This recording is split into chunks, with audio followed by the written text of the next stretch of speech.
welcome to Clash Planet. This is episode 1. Today's date is the 6th of June, 2013. And we have with us tonight, Ayden. Hello. Melbourne. Hello. Jason. Yo. Paul. Hello. And let's get off straight away with what you've been up to, Simon. I've been playing Primal Carnage, which I wrote a review for the website recently. That's clashplanet.com. Yep. And Primal Carnage is basically a player versus player experience. It's literally got no single player, just multiplayer, which is, I think, the way a lot of games are going nowadays. But that one is particularly, like, it's an indie game, so it's not a full game anyway. It's a first-person shooter when you're the humans, but it's a third-person game when you're the dinosaurs. Basically, it's a first-person shooter of dinosaurs versus humans, a deathmatch game, and yeah, it's just a player versus player game. It's pretty good. Who would you say has the advantage? Well, you'd imagine, wouldn't you, that the dinosaurs... You wouldn't. Well, you would. Guns. Yeah, And they did die out. Yeah. I would still think that put a person with a gun against a dinosaur, it's only going to end one way. Depends on the dinosaur, I suppose. Depends on the gun. Or the pterosaur. Pterosaur. Are there more bullets than dinosaurs? That's true. Because I think it's a numbers game. It is. Some of them don't have guns. Some of them have other things, Like what? like a trapping gun. So What's it got? Well, it's not got a bullet though. What's it got? It's got a But he's net. also, but he's got two pistols as well. That's his other weapon. That's true, he does have bullets. Eventually, they're going to run out of nets. Yes. Yeah, that frequently happens. So if they run out of nets before they run out of dinosaurs, that's what I'm But saying. anyway, back to the actual game. Okay, so yeah, it is a pretty even game, which I wasn't expecting it to be even. Well, kind of was. I knew they'd have to work it out to be even some way, but I didn't realise. I didn't know how they would do it. But it is pretty even. You've got T-Rexes against like blokes with nets. You'd think it would be pretty uneven. Yeah. But the T-Rexes are limited. You can only have a few of them in each game type. All you need is basically one, really. Yeah, the teams are very balanced, and you'd think that the T-Rex would be awesome, but actually he's quite slow and big easy target. You'd expect it to be big. yeah. You know, and it is pretty awesome. What are dinosaurs? Dinosaurs? Yeah, what are dinosaurs? Old We'd like to know. lizards. Old lizards. They're not lizards. Chickens. They are They're lizards. close to chickens and lizards. Yeah. They look like lizards. They're close to Old lizards. lizard-looking chickens. The thing is that lizards are... Could you have derailed him any more effectively than Let me this? explain the difference between a lizard and a dinosaur, you see. And a chicken. And a chicken. And a chicken. And an egg. And an egg, Okay, right? first. Well, an egg is this, like, not quite spherical. Usually it's an elliptical, but, shaped thing that many creatures hatch out of. Sometimes they have hard shells, sometimes they have soft shells. But if you don't know what an egg is, you really are a bit... All right. What all came right. first? Dinosaurs. No, let him finish. But, Cuts! lizards. Cuts! Let's start again. No. Keep going. So, dinosaurs. Lizards have splayed Not legs. you. Okay, so- Milman. well, I pretty much I went into a lot of it in the review about the different mechanics in the game. There's 5 species to pick from on each side. Well, species. I say there's 5 classes on each side. So the dinosaurs have 5 types of dinosaurs, and 4 types of dinosaurs and a pterosaur. That's good, that's good. And the humans have 5 classes of humans, which all have different special abilities. So you get working class, middle class, upper class, business class, Yeah. and first class. exactly Underclass. Underclass. underclass. So, what popular games would you liken this kind of thing to? It's difficult. I'd say like Team Fortress because it's very like class based, and also a little bit of Left 4 Dead because you get to play the quote unquote bad guys, Cool. which are the dinosaurs, and they're completely different gameplay to the humans. Like Yeah. it's a completely different game depending on which side you're playing as. But you get it's even teams, so you get a chance to play as So, both is sides. this a full game or arcade? It's only on PC. Okay. On Steam. It's actually on sale until today, so people aren't going to get it on sale. No. But It's still pretty cheap anyway, though, isn't it? yeah, if they'd read the review, they would be able to get it on sale. Which they should do by going on www.clashplanet.com. Yeah. And if you like that, then follow us on Facebook. Just look up Clash Planet. Yeah, so I mean, I wrote a review for it, and that was out a few days before the sale ended. So if you'd read the review, you would have got it at the sale price. But it's only £7 at full price, and I still think it's well worth that. I would have paid the £7 for it. I mean, it's just You didn't pay the £3 for it, No, right? you did. But it's dinosaurs versus humans. It's like if they made a Jurassic Park game, this is what this is what it should be. If they made a decent Jurassic Park game, one, fair enough. this is what it would be. Fair enough. What else have you been up to? I've been up to playing Hitman as well. I mean, I know it's a bit of an old game, but I've just got it on my rental thing. Hitman what? Absolution. I was going to say, because there's been a few Hitman games. Yeah, it's not the old ones. Hitman Absolution, which is pretty good. I think it got a bit of a bad rap, like a mixed review, because people were saying that it was like not as... It didn't give you as many choices as it should have done, which I can understand, but I did quite enjoy it so far. Did you play the other ones? No. See, that's the thing. It's got a good press from people who didn't play the other ones, and bad press from the people who did, because they expected more. I did play the other ones, but I never really played them to completion. Don't say no then. Yeah, that was a lie. No, alright, I didn't play them to complete. I didn't play them like... I would say properly. I didn't like...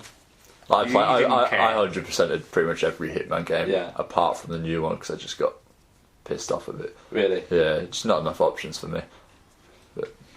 It was good. They've taken a lot of stuff out of contracts, which I didn't like. Yeah, I don't know. I can't really say about that, but it's fun to play. I think so. It's not a bad one to start on, then I guess. Have you played multiplayer? No, not yet. No, me neither. You can't, Can you because I think there's a pass. Oh yeah, you'd have to pay you for can't. the pass. You'd have to pay for the pass. Would I? Yeah. Okay. So you won't be playing multiplayer. I won't be playing multiplayer. Yeah. That's okay though. I'll probably get bored of it by the time I get around to that. Have you completed it? No, not yet. How far are you through, do you think? I'm in a bit where you just met the nuns. I can't remember. Just That. so Oh yeah, no, that's quite Isn't quite that far. level 2? No, that's like 4 or 5. 2/3, 3/4 of the way through it at least. It's it's quite free. What do you think about Chinatown? Over and over again.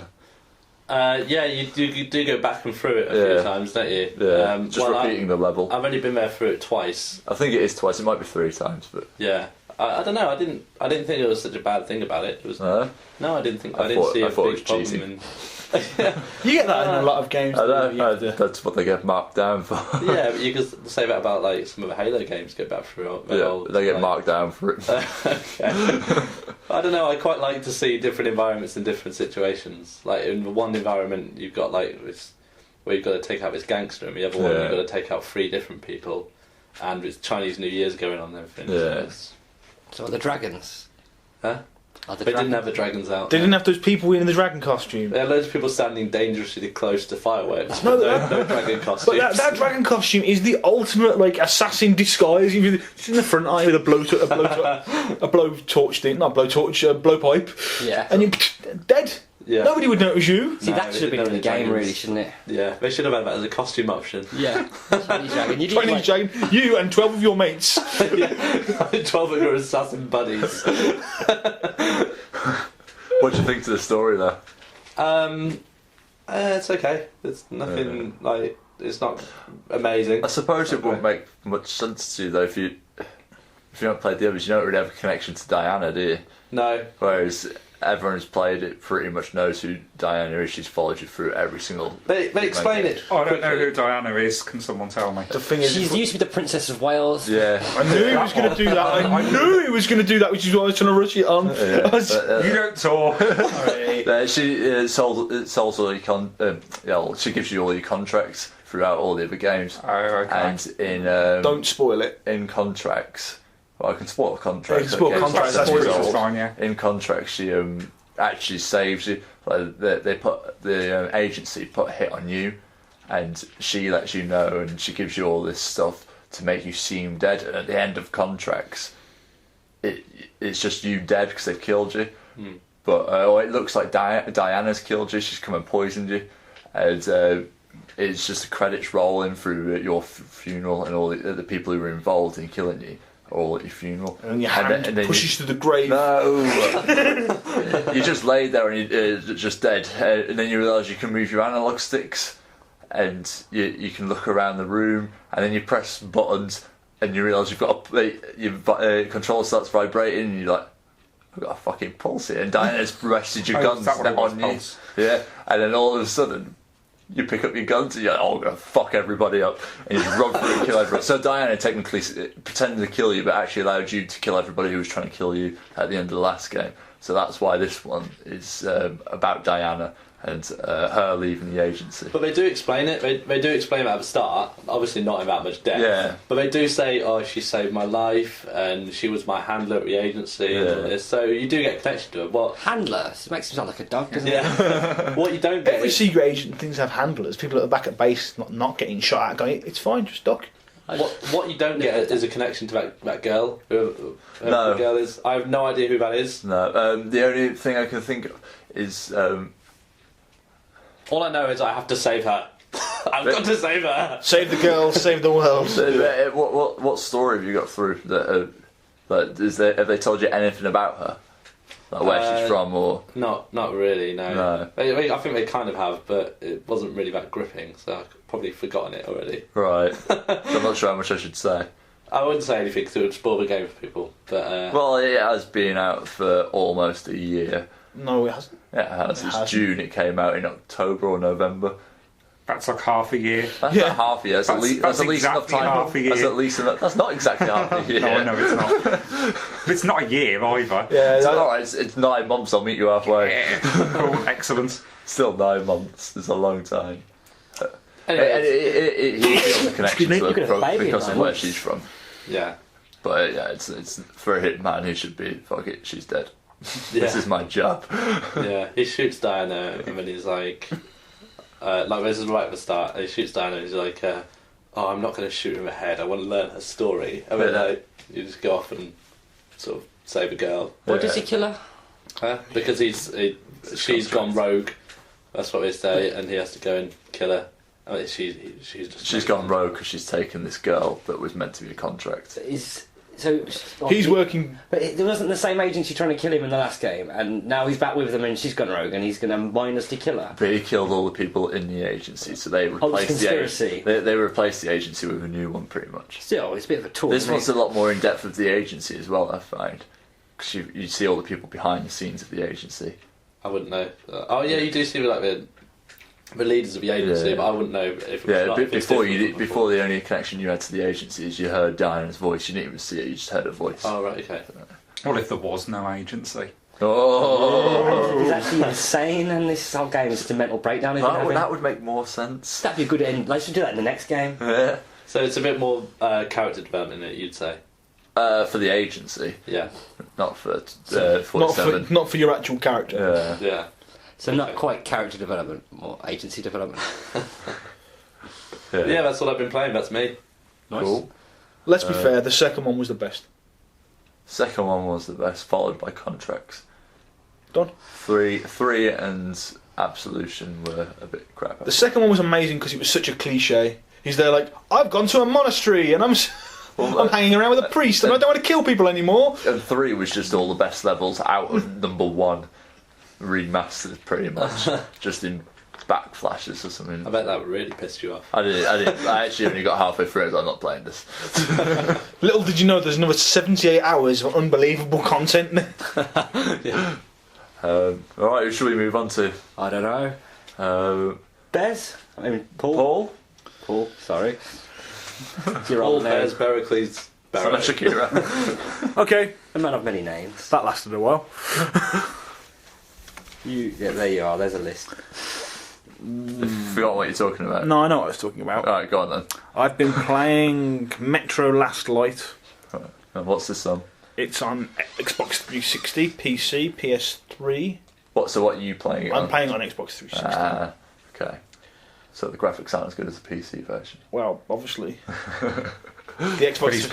PC won't run it. No. His piece is rubbish. I think my PC would just about. Of course it would. Yeah. So what's it about? This It's- Metro game. It's a sequel to Metro 2033 or something.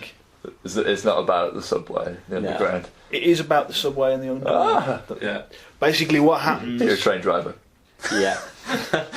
I would love that. In the future. Have you not played Train? Have you not played Train Driver Simulator 2009? Well, that's actually what I was going to talk about in a bit. But okay. There's the zombie DLC for it. Yeah. Is this actually Railroad Tycoon Underground? No. Go on. What happens is you play a character called Atium or Atium, or it's basically based. It's based in some Middle Eastern, not Middle Eastern, Russia? yeah, Russia basically. Middle Eastern Russia. Middle Russian. Not Middle East, East. Yeah, just east.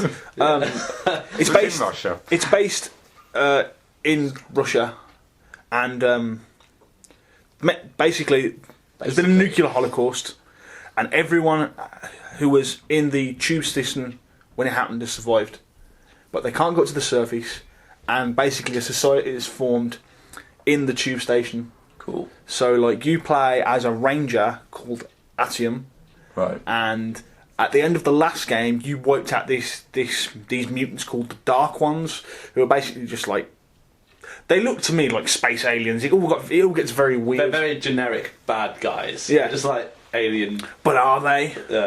But hang on. Does it reference the previous? Yeah, games? it does reference the previous So one. can I you- haven't actually played it, but I'm getting the gist. Can you go straight into? I've gone straight into this one Okay. because basically I thought I'll never play two of these games, one after the other, and I don't think talking about one that came out like 4 years ago will be that interesting for people.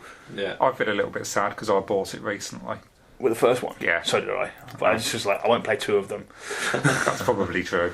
But basically, the whole society that's happened in the tube station is quite central to the plot. Like you've got the Rangers who are your side, who basically control this bunker Yeah. that is supposedly full of money and food. I don't know what money's got to do with anything, and vaccines for. But other factions want it. So like Yeah. you got a faction called. You got a Nazi faction who are blatantly just they call themselves Nazis, but rather than So they're Nazis. yeah, but that's the thing, you know see people go, oh, we're Nazis. You never see that unless it's What like about neo-Nazis who call themselves neo-Nazis? I mean, in video games, you know, When did the bombs go off doing that? they don't say anything about that. It's just you happen to deal with it. Right. Okay. That's what's so good about it. It's There's a bit of backstory which explains. but it's his personal backstory. It's Yeah. like my mother took me down into the metro, and then this happened, and then the bombs went off.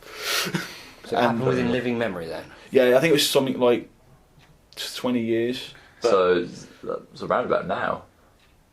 Yeah, but If it's Yeah. 2033. Let's get into the underground quickly. well, Go for a tube. the first one was called 2033. I don't know how much. This one seems to be taking place quite soon after. So, Yeah. but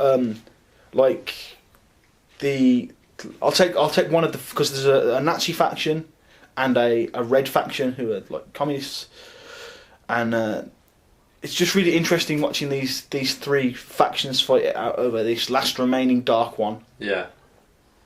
And like the Nazi faction aren't about racial purity now; they're like genetic purity. So the first thing I saw of the Nazis was them like going, "Okay, we're gonna measure your face and your nose and stuff and your skull," and they're doing that, and then they go, Chronology. and they go, "Oh, congratulations!" They go, you this and this. Congratulations, you're a mutant." Blow your head off, and that's the first time. That's the first thing you see of him, and then they just move on and go, "We're gonna measure you," and he's like, "Wait, I'll talk to you." Right. And So how many are you part of the factions or? Are you one? you're one of the factions, but you end up pretty much splitting off to yourself. Yeah. All right. Is there anything else you want to say about that? It's really there's plenty of things. There's like the gunplay in it is very strange because you get a gun, obviously, and, Right. and it's a first-person shooter. You get a gun and you get some bullets, but there are two types of bullets. There's like rubbish bullets and military grade bullets. Right. The military grade bullets will kill things really quick, but they're also your currency. Right. Okay. So you've got to decide whether you're going to use it. Okay, I can shoot like 500 bullets into this thing and kill it. That makes a lot more sense than bottle caps. It does. I was just getting the comparison between this and Fallout. They are very similar. They're done in totally different ways because Fallout is a very wide, open kind of experience where you kind of craft your own story, whereas this is very much do this, then do this. About the character of the world. It's very slow, but it kind of takes you through areas like when you reach a metro station, you'll just find people who are just like, I remember before the bombs, and like kids asking their parents what it was like before the bombs, and people moaning about their lot in life, and they're all. You have options to find more about the backstories. Yeah, So, you can. spoke about the character. He's pretty much. He can talk to the. He can talk to the Dark Ones basically, but okay. he blew them up just as they were basically apparently at the end of the last game trying to make peace. So he nuked them just as they were like, we come in dead. Nice. And there's one left, and this is he's having nightmares, and this is basically either his chance at redemption, but his bosses want him to kill him. He wants him to kill the last one. Do you feel a connection to the character you play as? It seems pretty good. I'm really enjoying the world. I'm enjoying the character. I'm enjoying the different people I meet. The gunplay is good. It's a good game, but there's some part of it that I'm just like, because there's stealth sections that are good. There's sections where you have to go up to the surface, and you have to wear a gas mask, and you have to find filters, because if the filter runs out, you will start becoming, you'll start breathing in irradiated air. Well, that's not good for you. No. Clues to the name. I mean, if you're wearing a gas mask and you shoot something really close, it will splatter up on your thing, and you have to push a button on your face, and you have to push a button to wipe it away. Yeah, otherwise it just doesn't wipe away; it just stays there. And your torch in the towers has to be cranked in the lower parts has to be cranked up. Like So Andrews. so you've got lights. One of your guns is gas powered, so you can be shooting people. It can run out, so you've got to be like pump that up. Is it a paintball gun? That's just what I was It's thinking. it's that kind of thing, but it fires real bullets. Interesting. But like all these things are actual mechanics you'll have to do during fighting. Yeah. So it is a very Pretty different varied. first-person shooter. Pretty varied. Yeah. I would Good. say, I actually feel like I want to play this now. It is good. It sounds like an improvement from Fallout, which I really enjoyed Fallout, but it gets a bit repetitive after a while, doesn't it? It's much more of a shooter game than Fallout. Yeah, Fallout's more of a. Yeah, that was a good thing about Fallout. If you can't be asked to aim, you There's can no go, VATs. Yeah, you can just aim yourself. I can't be asked. I'll risk it. But yeah, it's a very good game. I'll be doing a review as soon as I've finished it, but I Good. think it's quite long, so I don't know when that'll be. Yeah. It seems like it's. I keep thinking like I must be quite a way through it, and then the story will come on to it'll do something else, Yeah. and I'll be like, oh, I'm onto another faction now, or I've met another faction, so they must play into it somewhere, and I don't know anything about them yet. So it seems like I'm going from place to place, meeting all the different factions. Taking a detour to the ending type thing. Yeah. So is it quite linear then, or is it like, do you get lots of missions and you get to pick what you're going to do? No, or do they say you go over here and do this it's thing? linear. Yeah. It's linear, but I think it's better for that. I think it would be unfocused if you were like just pick one thing to do. Yeah. Because one thing I noticed, because I played a little bit of it at the start, straight away you notice it's a really strong story in it, isn't it? Yeah, it's very much about we're Very telling you a story story. based. So I think if it wasn't linear, it wouldn't really work that well. Yeah, that's fair. So I think it works as a linear game from what I play. Yeah, See, I'm imagining something along the lines of like Dead Space and that sort of thing. You're sent in one direction and that's it. yeah. And it'll tell you the story along the way, and Yeah. that's fine. But you're not going to get much more than that. No exploring. Alright, well, that sounds like a really good game. It is. So, What else? yeah. What's next? I've also played a bit of The Last of Us. As have I. And yeah, And- we went to Game, which is a video shop. I say video shop, a game shop. Game's a game shop. Yeah. You wouldn't have thought it, would you? You'll never guess. Phone shop's a phone shop. There is actually a shop called Phone Shop. That's a TV Is there shop. really? I know it was the TV shop. The TV it's show. called That's where. Phones for You, or Car Phone Warehouse, or Orange. Sponsored by. Yeah, that's enough phones for now. The Last of Us. So what do you think? I think The Last of Us is going to be amazing. I can't wait to play it Why do you think this? because. Because I told you, I reckon this is going to be amazing. Why don't you tell us what it is first? Yeah, I was going to say, tell us a bit about it. It's What's it a on? third person. I've got a bit of a theme going at the moment. It's an apocalyptic survival game made by the people that made Uncharted. So Naughty Dog. It's a PlayStation 3 exclusive. It's a proper survival horror It's of the old school. It's a proper The fact that it's made by the people who made Uncharted pretty much sells this game itself. to me. But yeah. but is it just? It's not just PS3, is it? Is this just No, PS3? it's just is it? PS3. Okay. This is PS3. Yeah, it's like their last big exclusive. So everyone who's got a PS3 will know the Uncharted guys. I'm borrowing a PS3 to play this game. Yeah. So I will explain a little bit of the scenario that we played through, just so we can get because it seems a bit of it shouldn't work. If I say it to you, it shouldn't work. It should just feel a bit of a mess. okay. But there are elements of stealth, but it's really well done. There's a third person shooter. It's really well done. There's a crafting system that's really well done. Right. It's based on. It's almost like a zombie kind of thing, but instead of zombies, we've been infected with. With this, I forgot the name of the actual. Damn, I was fungus. hoping you'd remember. But yeah, it's based on this special fungus that attacks ants and it takes over their bodies and makes them climb to the top of trees and then bursts out of the head and sends spores over more ants. It's like a human version of that Yeah. Basically, there are two types of enemy that we know of. that we know of. There is Just normal infected who are a bit crazy, and then there's the proper like the clickers. The clickers. Their heads have actually burst open and got fungus growing out. Oh right. So headshots don't kill them in one anymore because their brain's gone already. And it's kind of like a scary game. Yeah. It sounds pretty. Proper survival horror like And Resident Evil. they can't see Silent you, Hill. so they Echolocation. echolocation. They go like, and you'll just right. hear that in the darkness. Yeah. So they make like freaky noises all the time. Yeah. Yeah. But you can. I'd say it's more stealth than shooter actually. It is very much stealth because you'll pick up a gun and it will have 2 bullets, and you might need those 2 bullets, so you keep it. Okay. I see. That's what I loved about the original Resident Evil stuff. You actually had a limit on how much you could fire, and Yeah. you miss, and that might mean you're dead. You miss in this. You missed. You were dead. Yeah, good.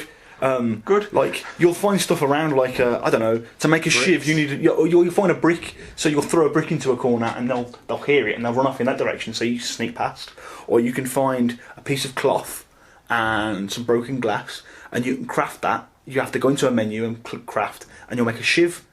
It doesn't pause the game. Right. Okay. The game is still going on. They're still stalking you, but you're like, I know, shiv, so I can stab someone. That sounds. It sounds a lot like. I don't know if I'm jumping ahead of a gun, but it sounds a lot like Dark Souls, but with guns.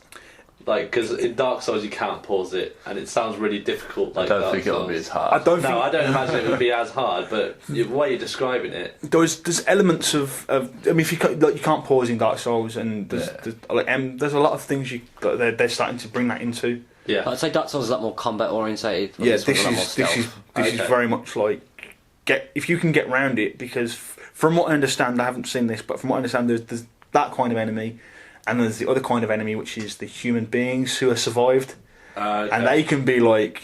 I think it kind of it needs to have it so you can't pause it as well when you do stuff. Yeah. To give it that Tension. Yeah, that tension, that actual survival feeling. Stuff's going down. I can't just pull a rocket launcher out of my pocket.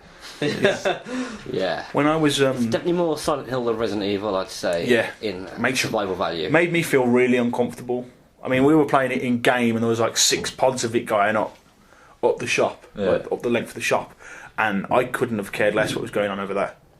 I was like, Except you'd hear their clicks as well. yeah, it'd be like, oh no, that's that guy over there. But So it's very immersive. yeah, and it's very character based. You play this guy called Joel, who is a 20-year survivor of the apocalypse, Okay. and you have a girl with you called Ellie, who was looks like Juno from that film. I think she's voiced by Juno. Yeah. I think. She's also in X-Men, isn't she? Yeah. Ellen Page. Page, Yeah. yes. There we go. I think, I'm not sure it's her, but I think she apparently was. She's never even known the world before this thing, so she doesn't know anything about the world. Oh, right, okay. But like, you'll have to do things like. I would say it's like an escort mission, but a good one. It's more like you're a team working together because they help you. Like if you get one of these clickers knock you to the floor and trying to bite your face off, sometimes they'll come up and stamp on it for you and like get you away from it. So they actually use. Yeah. The more like is it Elizabeth? Elizabeth in I was about to say, is it like that? Are we actually getting NPCs which are good now? Yeah. It really. That's time. It's not like Resident Evil 4 when you've got that annoying president's daughter who you just have to hide in boxes when there's a fight.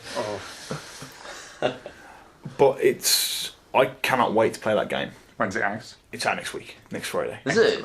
Yeah. Oh crap! Oh crap! Oh damn! Very cool. Bez will play it all. I mean, you'll hear the end. Well, it's good. I never tell him. It's a good. No, well, you won't tell me the end. It accidentally tell you the end. Well, I didn't do it if for it's my coming out shock. on the Friday, I will go buy it on the Friday whilst at work, and then I will take work's PS3 home with me that weekend and play through it, and then I'll return it. But it seems like it's going to be a very immersive game. Yeah. I'm really looking forward to it So because of the pedigree it's got. We played what? Yeah. 15, 20 minutes. Yeah. I mean, also I hate zombies these days. I'm really sick of them. But this is like I'd love to play this. so don't play it with the lights off. Whereas I love zombies, so I can't wait. Yeah. Well, we both can't wait, but I hate zombies, so it's got to be good if somebody who hates zombies wants to play a game which has zombies in it. If it's getting both sides of the market, then that's pretty impressive. So, all right, cool. Shall we move on? Okie dokie. Who's next? You choose. Go on, Jason. Okay, what shall I talk about? You. What do you want to talk I was going to say, about? what shall I talk about? I think we've got some stuff on the list. Okay, the first thing I thought I'd talk about, because I've been on the iPad a ridiculous amount of time, is Warhammer Quest. All right. Which everyone is going to look blankly at me and say, No, "What's I'm Warhammer not, Quest?" because I remember the adverts for it when I was a kid. The Games Workshop game. Yeah. Actually, that may have been Hero Quest, which I understand was the sequel. Hero Quest was the prequel. Oh, it's the to prequel. Warhammer Quest. Well, yes. I remember the adverts being like, I really want to get that, and it's like it's too expensive. So what's Warhammer Quest? Yeah. Basically, well, Warhammer Quest and Hero Quest, because we might as well start right at the beginning, was basically A long time ago. many years ago. Everyone, if you could see, my eyes are glazing over as well. The room's starting to go a bit misty. It is. I'm trying to make the room go misty with my eyes. But basically, Hero Quest, set in the Hero Quest and Warhammer Quest, it's the idea of it's the Warhammer universe, which is very Lord of the Rings, you know, orcs, goblins, elves, trolls, all of that sort of stuff. But rather than being an open battle type game like Warhammer normally specialise in, you're in a dungeon. Now, the way the game used to work, because it was a proper board game I originally, have to say, this sounds really seedy at the moment. it is pretty sick. Seedy. In a dungeon. It's in a dungeon. It's in a dungeon. It's an S&M Fantastic. dungeon. Yes, it's an SM. War and hammers in dungeons. Well, yeah, you know, Right, carry on. it's pretty filthy. But basically, the way the board game used to work is you'd have tiles that you'd put down, so you'd put down different rooms, and it was very Dungeons and Dragons in that way. You'd have your group of characters, and you normally probably play like 3 or 4 players. You all pick your character, and it's very role play. So one of you can be a chaos warrior if you want to be. One of you can be an elf. A horny dwarf. One of you can be a horny dwarf. If you so wish, Mike. Absolutely. And you only play one character each, and you basically go through this board, and you wouldn't know what the next tile piece would be until you go through the door. So you put another tile piece down. You'd have randomly encountered enemies. You have to work together to not get yourself destroyed. And basically, the iPad game is an absolute carbon copy of that. I'm actually really impressed at how well they've actually made this board game. Does it work?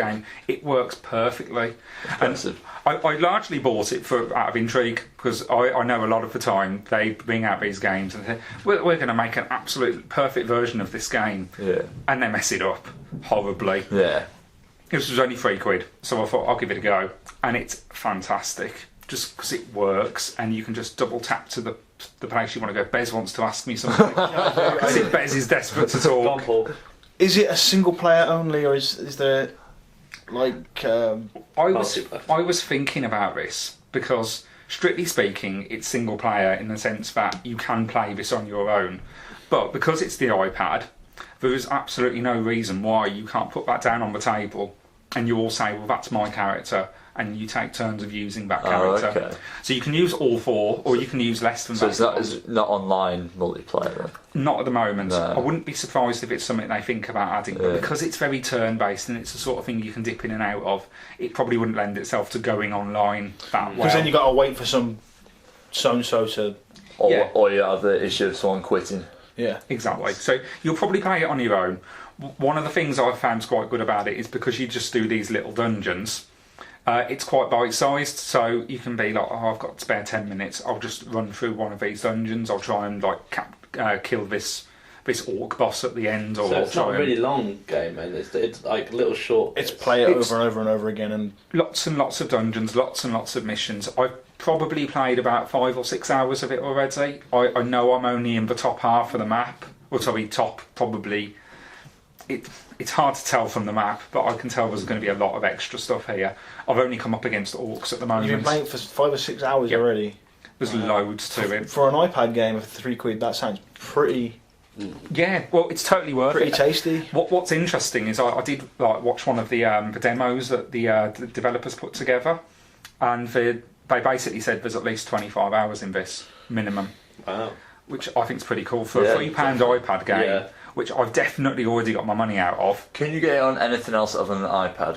I believe the iPhone can cope with it as well. Anything other than the Apple? I'm going to say no, and I Okay. know how much that's going to upset you. Yeah, that has upset me a little but bit. that tends to be how a lot of these things go, and I've They no doubt start that- there, and then sooner or later they go, we've made enough money, we can afford to make this version. Yeah.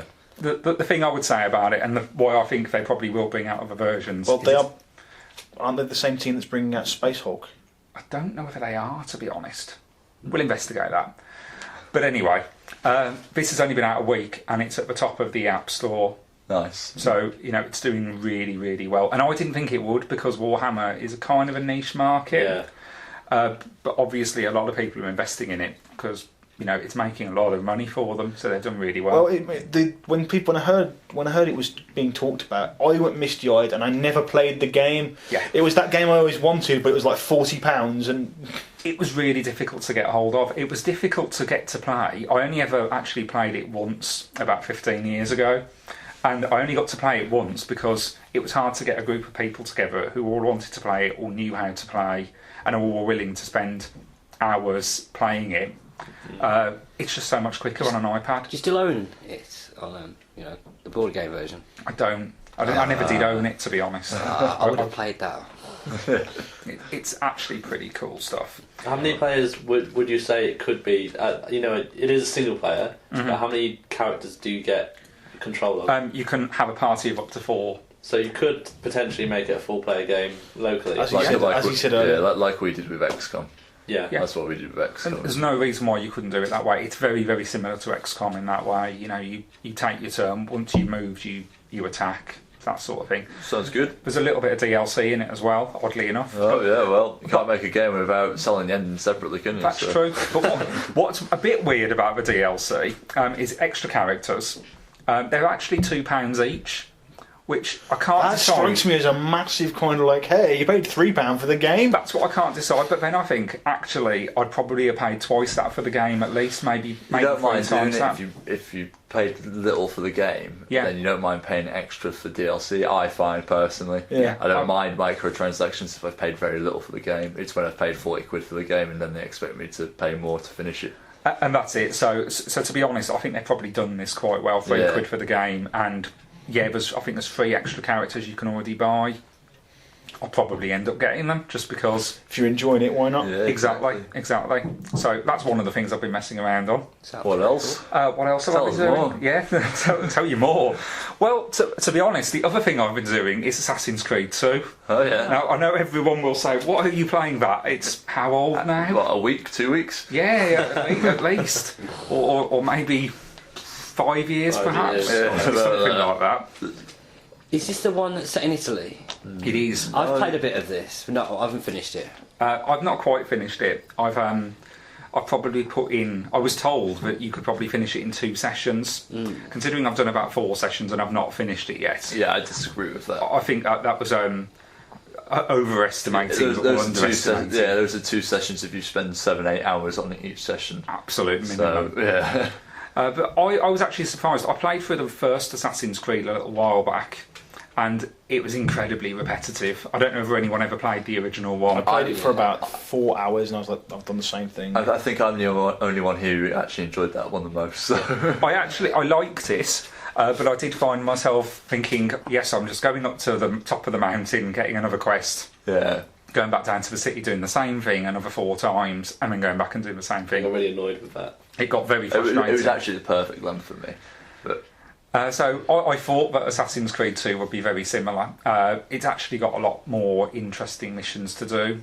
Unfortunately, I'm not very good with stealth games, so I'm finding myself more blundering in with smoke bombs and just murdering everyone off quite directly. So you're doing it the fun way. I'm doing it the fun way. I actually think, because I've probably spent about 15 hours on it so far, if I was going to do it properly, it probably would have taken twice that. All the sneaking around the sides of buildings. Normally I just hear a guard shout at me and I just think, well, this is it now, isn't it? And you run up and so try bring it on, bitch. yeah, just stab them quickly before Bring they your realise. bring your mates, come on. Yeah, well, exactly.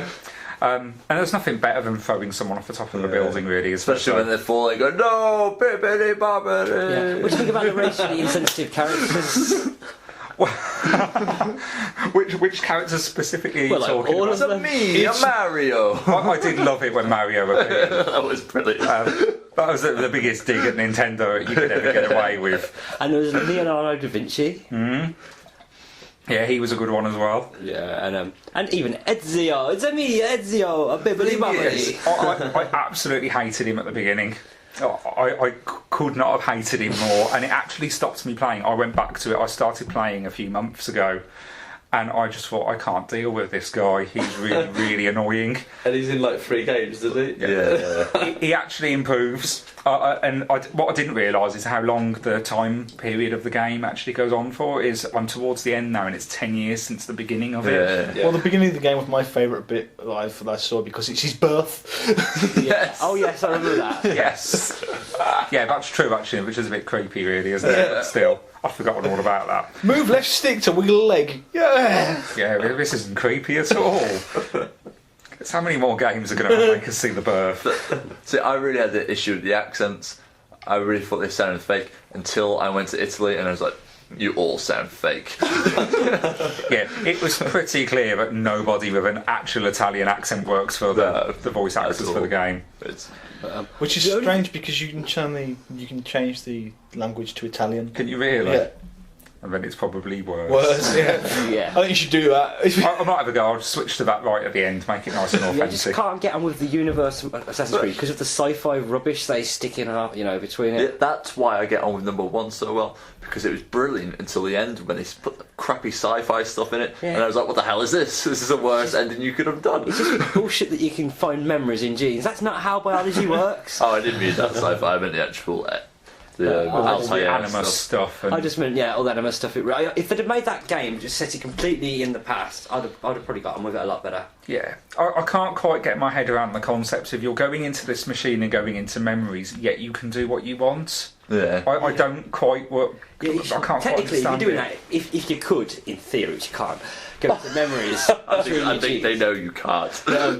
You would be very linear, wouldn't you? You'd have to do exactly what happened. Well, it's Why is my arm moving like this? it'd be quite boring. You might as well watch telly, Yeah. to be honest. Yeah, that's like watching a Bruce Lee film and then knowing how to do kung fu or whatever it is. Yeah. It's like, oh yeah, done. No, it's all right because I'm related to him, so it's in my genes. Yeah. I just watched it. It is a bit odd, because to be honest, there's something halfway through Assassin's Creed 2 where he comes out of the Animus and they go, let's check whether you picked up any of these skills. How? You've been lying in a chair for the past couple of days. I've been asleep. Yeah, it's like the Matrix. You've never used your... I know Kung Fu. If anything, all of your limbs have atrophied now because you haven't moved in But ages. the Matrix thing made a little bit more sense because at least they downloaded that to him. Yeah. Here's a question. You know, in the Assassin's Creed games, does it actually reference to actually him running around, or is it just like? Because how do you know he's not actually just stuck in that body, watching him being moved? Are you on about? Yeah, I actually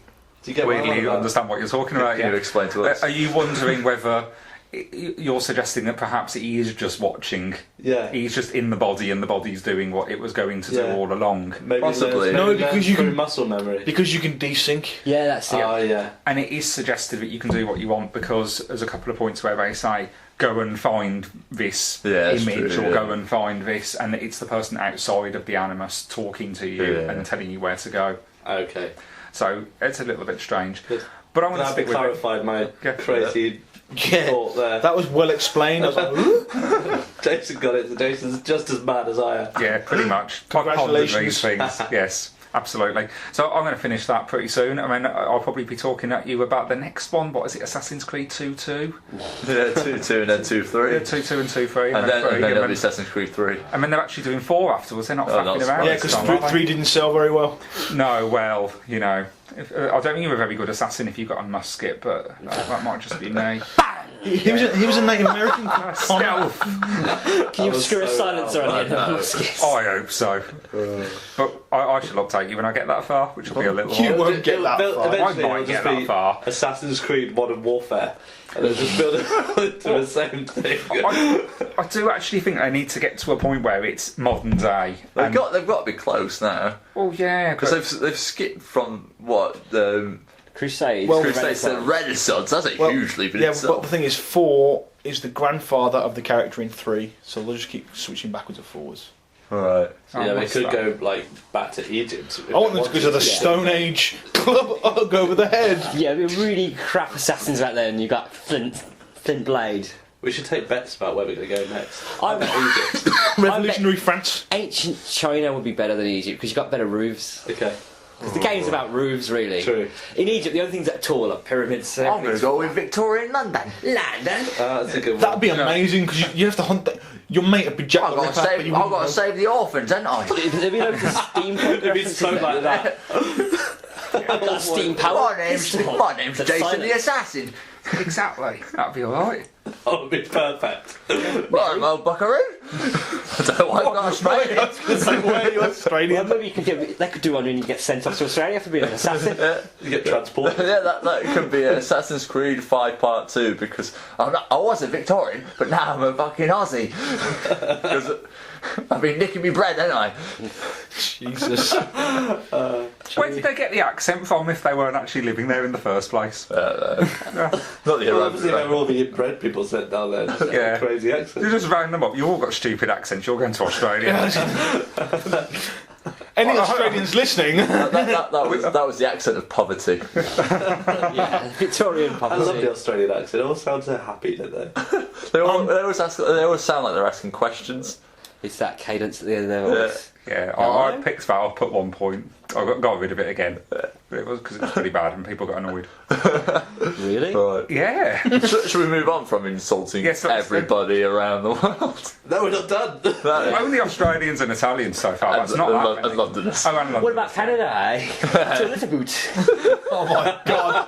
That was the worst Canadian accent I've ever heard. And that was my kind of Terence Wood, you know. Let's look for treasure. I can't do it. That was pretty good.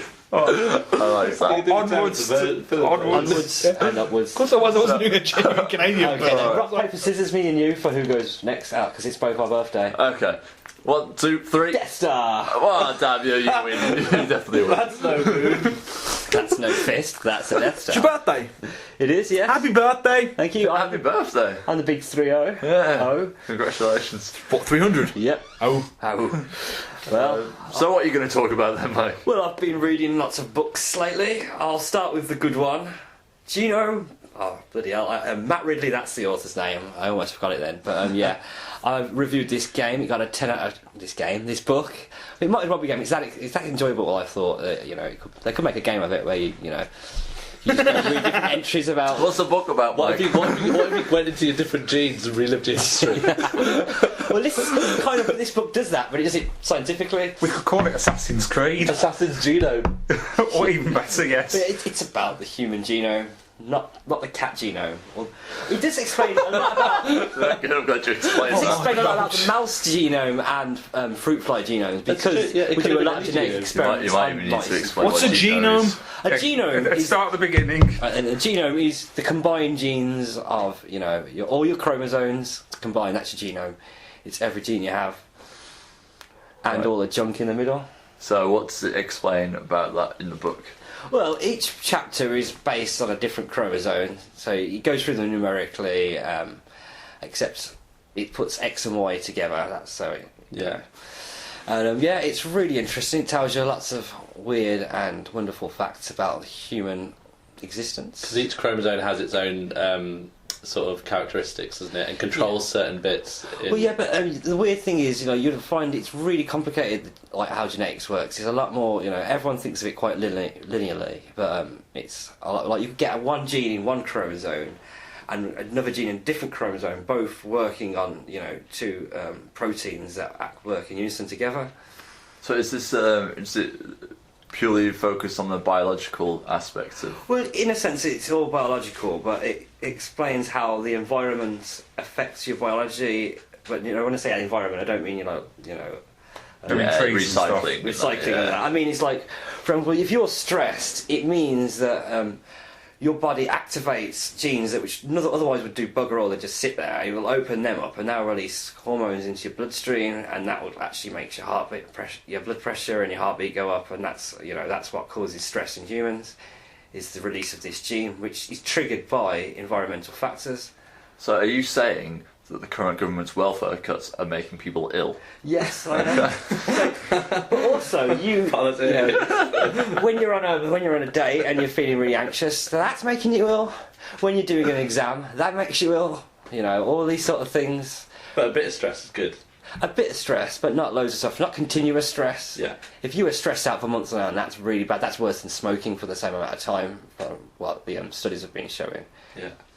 I might as well take up smoking. If you're that stressed out, yeah, it'd probably help a little. Yeah, probably would. But yeah, it goes into the nature-nurture debate, and I like it because I've always been in the middle of that. I've always said, like evolution, it's nature and nurture working together. You can't have one without the other, and the book kind of mainly goes through that as well. It dismisses like proper determinists on both ends of the spectrum. Is it pretty readable? Like, is it something which you could pick up and read? Or is it simple? I know nothing about it. That's what I'm trying to. It does give you the introduction, like explains like the terminology and what the basics of what you need to know, and then as each chapter goes, and it'll expand a bit more and a bit more. So this is so they'll tell you it's been lying to you for the last two chapters. Saying, well, actually, I've been oversimplified it, and then he'll tell you why. And tell you why you had to do it as well. But so it's like my GCSE science teacher. It's a lot more interesting. That's what I want in an educational book, though. Yeah, I want small baby steps. So by the end of it, I'll start off knowing very little, and gradually we'll build on one subject. How big is this book? Because it sounds about like 300 something pages. It's not so. I was expecting like 1,000 pages because it sounds like really complicated. This was written before the Human Genome Project was finished, so some of the information would have probably changed by now anyway. But it hasn't had a revised edition, so nothing major must have changed. Otherwise, you'd have written another edition saying, "Well, this was wrong. This is what it is now." Yeah. So most of the information is probably pretty accurate. Cool. So you said that it had lots of weird and wonderful facts. Yeah. Hit us with one. Now you put me on the spot. Yeah, I know. Let me try and remember. All right, hit us with two. Yeah. Two. I still can't even do that. I'd love a third. There we are. Right, then. It's a lot of pressure now. Have you heard of Huntington's disease? Huntington's chorea. Yeah. This is one of the most degenerating brain conditions known to mankind, and all it is you've got. Let's say that this gene is, I think it's like a couple of hundred, I think it's like 1,800 letters long, like, A, C, G, T are the letters in your genes. Yeah. It's basically 3 letters, CAG, being repeated over and over and over and over and over again. And it doesn't matter if that was only in your legs or something, but because it's being done in your brain cells, it fucks them up and completely ruins you. Oh, right. That's it. I can remember something else that was interesting. The new theory on where life evolved from, because most people have been thinking for the last decade or so, or at least in popular knowledge, is that life on Earth started in like deep sea fishes at the bottom of the sea, or from geothermal vents. But now they reckon it started in cooler water, and all it was RNA strands. RNA is like a primitive version of DNA. It's simpler, and it disintegrates really quickly. It only has very short codes. And it takes a protein, an enzyme, to turn that into DNA. Okay. And they reckon it would between a blob of not even cytoplasm, something more simple than cytoplasm, trapped in lipids, which is passionate for fats. Yeah. And they naturally form balls anyway. So all it would be a few little strands of RNA trapped in some fats. And bear in mind, all these biological chemicals occur naturally, all over the world in nature. They occur in space. So it's not a huge leap that these can naturally form. And then over time, they got more complicated and evolved. Nothing to do with lightning striking then. Well, the thing is, though, people have actually made someone made polio. They printed off using a gene printer a polio's DNA strand, and then they just cut out the DNA from a bacteria and plopped this printed out strand in there, zapped it, and it came to life. No way. So they did a bit of a Frankenstein there. Oh, shit. But this book tells you, it goes into stuff about That is cloning. horrifying. That is a little bit worrying. Yeah, they do this sort of stuff with cloning, like how they've cloned. Dolly the sheep. Yeah, he mentions Dolly, he mentions BSC and like all that sort of stuff, CJD, and Nice. yeah, it's pretty good book. Oh, he got 2 out of 10 and he deserves it. Oh, is that on your review? On my review. Cool. Yeah. It's on ClashPlanet.com. That's www.flashplanet.com. We'll get to it if I miss out with www. Okay, I think that's enough on Geno. So what else? What's and up? now I've been reading The Quantum Universe, Why Everything That Can Happen Does Happen. That's the subtitle. By Brian Cox and Jeff Kershaw. Nobody knows who Jeff Kershaw is. He's Brian Cox's mate. Yeah. Well, I've read one of their books before called Why Does E equal MC Square, and I got on with that because as long as you know about the hypotenuse rule, remember that from right-angled triangles. Yeah. A squared plus B squared is equal C squared? Yeah, perfect. If you can do that, you can pretty much get that book. Okay. Well, this book, he's trying to make you understand why certain quantum principles work, which I can applaud in a way, but it ruins it, because if this is a popular science book, it's not a textbook, it's not trying to teach you how to do quantum mechanics. If you do that, you go to university. I mean, the only people I think would actually understand these books are people who've got an A level in maths and physics, and that would mean this book would be really, really fun for those sort of people. But if you haven't done that, it just ruins it, because I've read other books on quantum mechanics, and they blow your mind and give you all this neat stuff, and they're challenging but rewarding. Well, this book seems to just completely confuse you for the hell of it, just because he's trying to, make one small group get it, and he knows everyone else. It just ruins it, because quantum mechanics is such an interesting topic, and if this had been the first book on it, I'd have hated the subject, be like, oh, I don't want to read about this anymore, this looks like a load of shit. Like, he just uses overcomplicated analogies using clocks, and it's like, and you have to edit the clocks so their hands grow and shrink, and and it's just like, what does that have to do with anything? And it's meant to be an analogy for a waveform, and he didn't even explain what a waveform was. So he goes a bit on a psychedelic trip. It's psychedelic. It's just a huge. I don't know. He's quite patronising in places as well. He talks down to you at places, and he'll have notes that are meant for people who are more intelligent than you, and I find that really patronising. It's not a good way to do popular science. It's kind of the opposite of Genome was. Genome gave you in the right steps for all this. Jumps ahead and goes, and then it'll go over the same thing like 15 times in a chapter. And what really annoying, there was a chapter called What is a Particle? And it didn't explain what a particle was in the whole chapter. And I bet you were looking for that as well, weren't you? You were really excited about that. Well, I know what a particle is pretty much congealed energy. That's the sentence, that's what a particle is. It doesn't explain what a particle does, but it explains what it is. That'd been a short chapter though. Yeah. Yeah. But I mean, he could have mentioned that at the start of the chapter or at the end of the chapter or somewhere in the middle of the chapter, but he didn't bother. He just mentioned clocks. How do these compare? Because the only other sciencey sort of books I've ever read are the Stephen Hawking's books. Yeah. How does it compare to those? Have you read those? I have. I've read the A Brief History of Time. Yeah, I've read that, and I enjoyed that. I mean, this is a lot harder and a lot less rewarding. And you'll learn a lot less, because A Brief History of Time goes through relativity, quantum mechanics, even mentions like a bit about string theory. It's got black holes and all these sorts. This stuff doesn't, so far I'm about halfway through it, and all I've learned is that clocks get to be reset, and then you have to take them off each other, and they jump around, and it's like, well, that's not really taught me much. So, you're a big fan of this book, then? Yeah, right. He's not going to get a great review, let's put it like that. Fair enough. But you will be reviewing it for I will be the reviewing website. it. We'll probably be up next week on www.clashflame.com. Okay, cool. So I think that's me done. Which leaves Ayden? Alright, I forgot what I'm talking about. Let's have a look. Oh, Star Trek film. Yeah. Into Darkness. No spoilers. I don't like I've seen Star it, but Trek. no spoilers. I don't like Star Wars. I don't like sci-fi. Get out of my house. It's just a big load of poo, really. And Star Trek Onto Dawn, Star Trek Into Darkness changes my mind quite a lot. I really like it. It's badass. It's obviously the sequel to the reboot.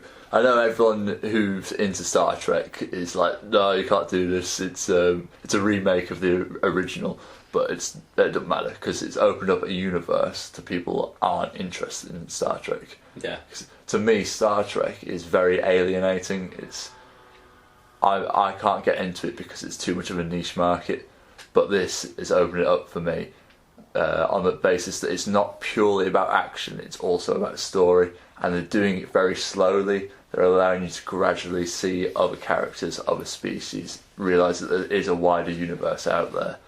I'd say that this, even though it is focused as a story, it's more about the characters and the character development between Spock and Kirk.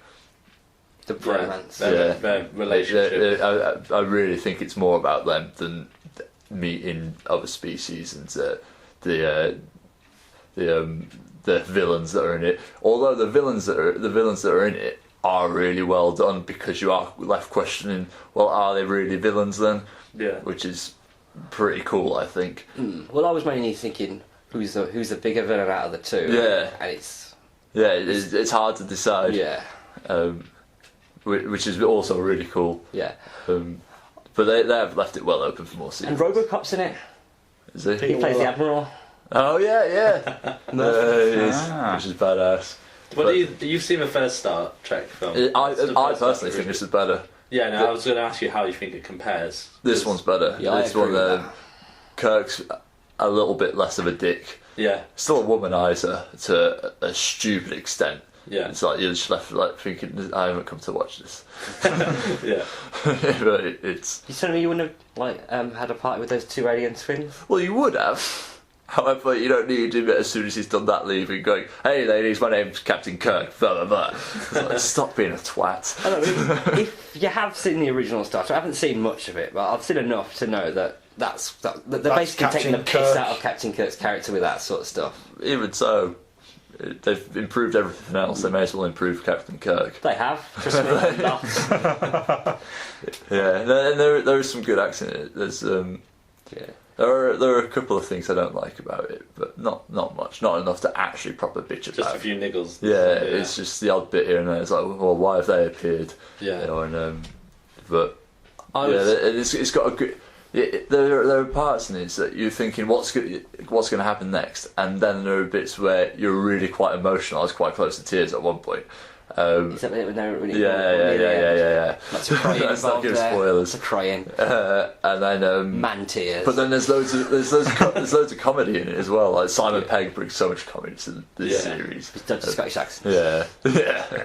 So, I think I wasn't expecting them to give him quite as big a part. Yeah. But they gave him an excellent part in it, didn't they? And they almost do the lines that you expect these characters to do, Yeah. that even I remember them from, and I never really even watched If you're going to say "Beam me up, Scotty," never said in Star Trek. Doesn't matter, that's what everyone remembers him I know, for. but it's never actually. I just want you to drop that like mind And mess on he's you. never said it though, but he's never said it in the films, but he gets close to saying stuff like that. yeah. It's think- it's really good. For me, like the first Star Trek reboot, most one just before this, Yeah. was just a really good way to introduce the characters, and Yeah. I think that's what you got to have from a first reboot. Yeah. And I think this shows that J.J. Abrams can really do an awesome. That's sort of another thing. second I'm storyline. really looking forward to the new Star Wars Yeah, film. And me too. I don't hate Star Wars, but I dislike it because I dislike the characters. Don't you own them all? Yeah, because I own them all. Because people go, "How have you not watched Star Wars?"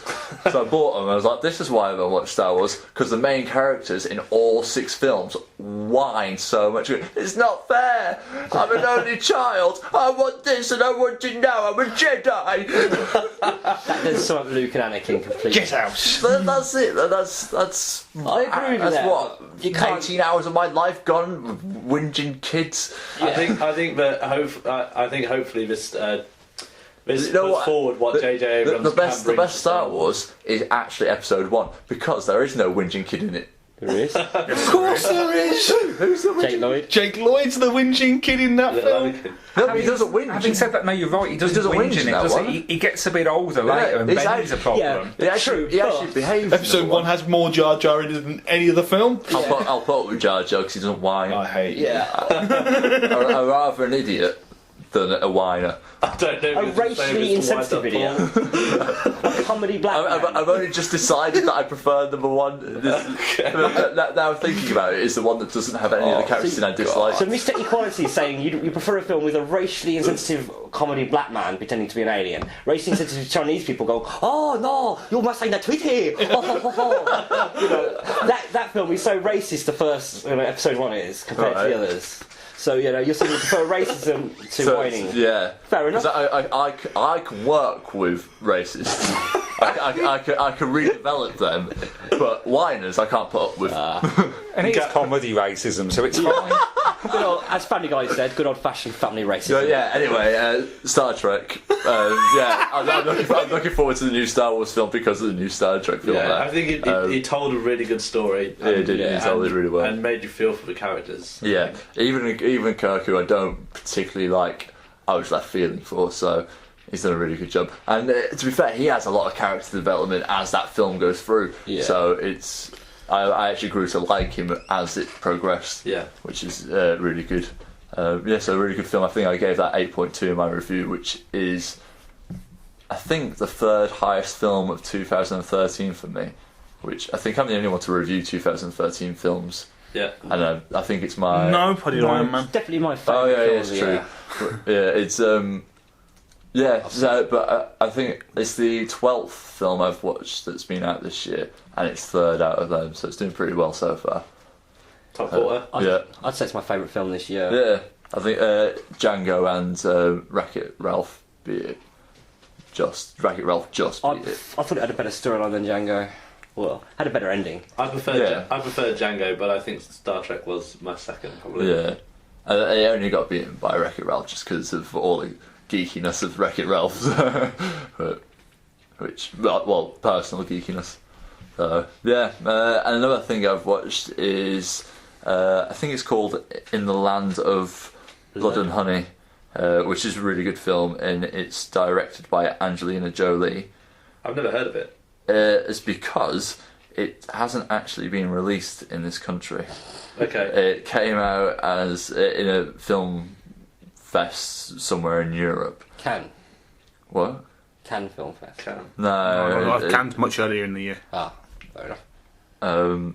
Yeah, it came out there. It's been, I think it was released in America, but that's about it. I'm trying to, I had it stored on my phone so I could remember a couple of details, but I've lost it. So. What's the basic premise of it? Well, I'm trying to, because I always forget where it is, which is really bad because it's a really important part of history. So it's set, in the Balkan conflict, Yeah. in Bosnia. Yeah. It's there, and it's all about how the Serbs. I hope I'm getting this the right way around because it's really bad for hope me. it's not the Croats. It's the Serbs persecuted the Muslims, didn't they? Mm. Yeah, and it was really. I don't really know anything about this, which I now really want to get. I really want to read up on it because it looks so interesting. Okay. But it's about it's meant to be a romantic story, kind of set in this time between a Serb and a Muslim, and they meet before the whole conflict starts. But as soon as the conflict starts, they get separated. So it's like Romeo and Juliet, but instead of two warring families, it's an actual war. No, not really. Damn. So don't I'm gonna both have to die make at the that end. Yeah, I think you should. So the Serb, the bloke who's the Serb, is a military officer. So you kind of like, do I like him? Do I not? Because he's there and he's killing Muslims, but he's also got a conscience about it at the same time. It's like Schindler. Yeah, and she just like Schindler. He could have done more. But then the Muslim woman who he's in love with, is that she's torn. Should I be liking this bloke because he's killing my people? And it's really interesting. She gets taken prisoner. At the very just after the war starts out, you see Serbs rush into these areas, start taking men and just shooting them in front of their families. It's really, really graphic. They take whole groups of men and just mass murder them. They rape women constantly throughout the film. It shows you that, like, going in during the night, pulling them out amongst a group of women that they've kidnapped and just held hostage just to be sex slaves, pretty much, to the soldiers whilst the war's going on. They sound like Dothraki. They show them killing children, like really graphically dead children everywhere. Jeez. It sounds pretty grim. And yeah, it is. But this is what happened. Pretty brutal and realistic. Yeah, and what's more impressive for me is that it's written and directed about. If you forget the actual story of this romantic thing, should they be in love, should they not, and look at the whole graphic story that's been told. Yeah, it's pretty obvious that romance is a vehicle to get over the... Yeah, it really is, and it's something whilst Angelina Jolie was really involved in all this a couple of years ago, like all the raising awareness of what happened, the atrocities of war, and she's written and directed this film, and she doesn't get herself involved in it whatsoever. You don't see Angelina Jolie. Her face isn't on it at all. Oh, right. And I think it's a really well told story for telling the horrors of war and what actually goes on, and it's something that we don't get to see in this country. And I really wish it had been published in this country, because people need to see this type of stuff. What happens? So would you say it portrays war more accurately than 300? Yeah, just a little bit. But I think she's done a really good job with it. Unfortunately, all the reviews I've seen for it have said otherwise, that it's mediocre because of the acting. The actors in it are from the Balkans, but they're speaking in English, but they've got their accent, so it's obviously not their first language. So you can tell a bit that it kind of breaks the language a bit. It's like it could have been in subtitles. Yeah, which I'd have preferred personally. But yeah, but that cuts into a massive because of the huge audience. Yeah, but I don't know. It's a very good film. It deserves a better press than it's got, and it deserves for people to see it. Yeah. Do you think maybe, like, I mean, judging on the merit of this film, do you think maybe it's the start of Angelina Jolie's directing career? I hope so, because when you look at what was it that Ben Affleck did to Argo? Argo to me is extremely average in comparison to this. Yeah? Yeah, because Ben Affleck can't act. Ben Affleck can barely direct. Angelina Jolie is the greatest actress we've ever known, No, but she's definitely a lot better director, and she's definitely a lot better at acting than he is.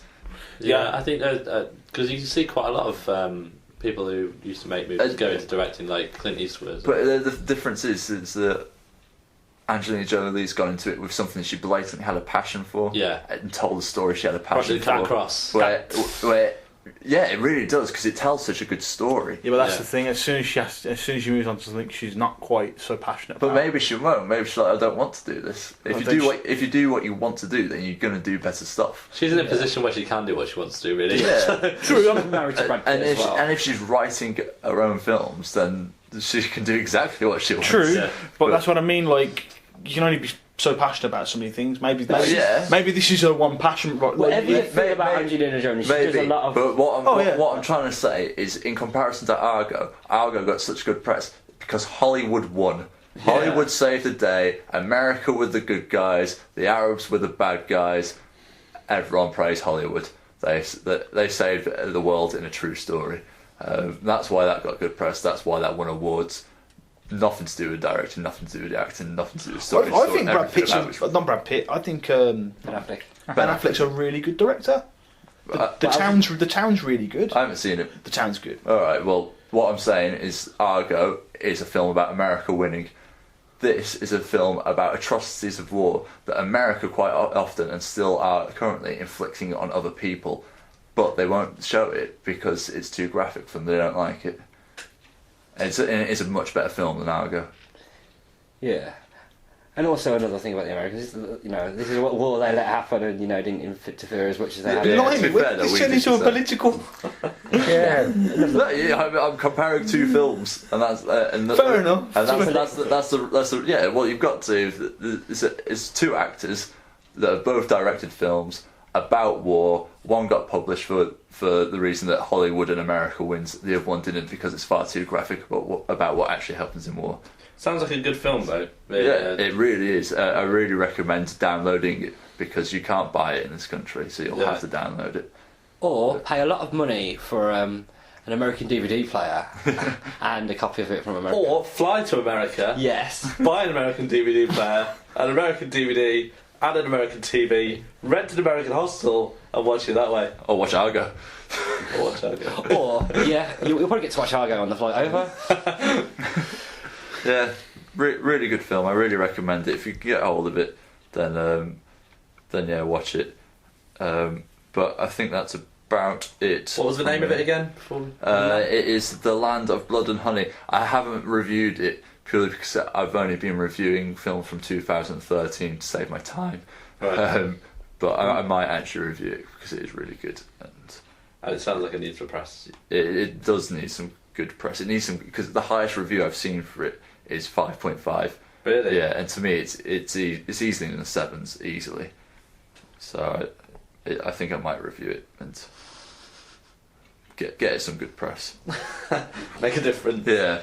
So, but I think we should cut for news. Oh, cut for the moment. Have a break, and we'll come back after this song by J30K. These are also the people who you heard on the introduction.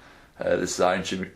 Well, they do our intro music, and this is their newly released song called Cryonaut. Cryonaut. They do loads of drum and bass and dubstep music. And for those who are interested, Cryonaut could mean someone who travels through the cold. Really? You're talking about like the Latin origins. Well, like astronaut is like a star trek. Well, Play the song. If you like the intro, or if you like the song, if you like both, then their name is J30K. That's Jay. You can find them on Facebook and on YouTube. So listen to this. It's a couple of minutes long, maybe 3 or 4, and we'll be back in a bit.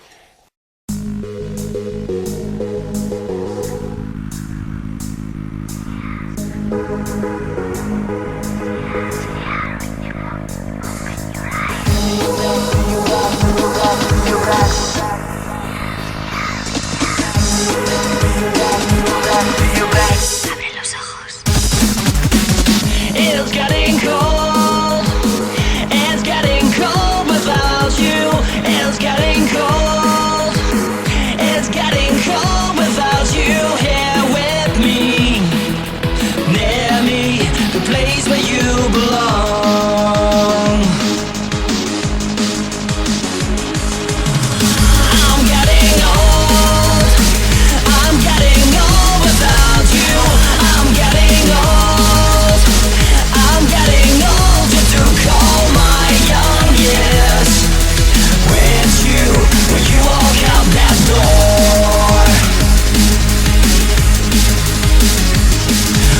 Freeze me, take out my nitrogen. Freeze me and bring me back again, back into your life.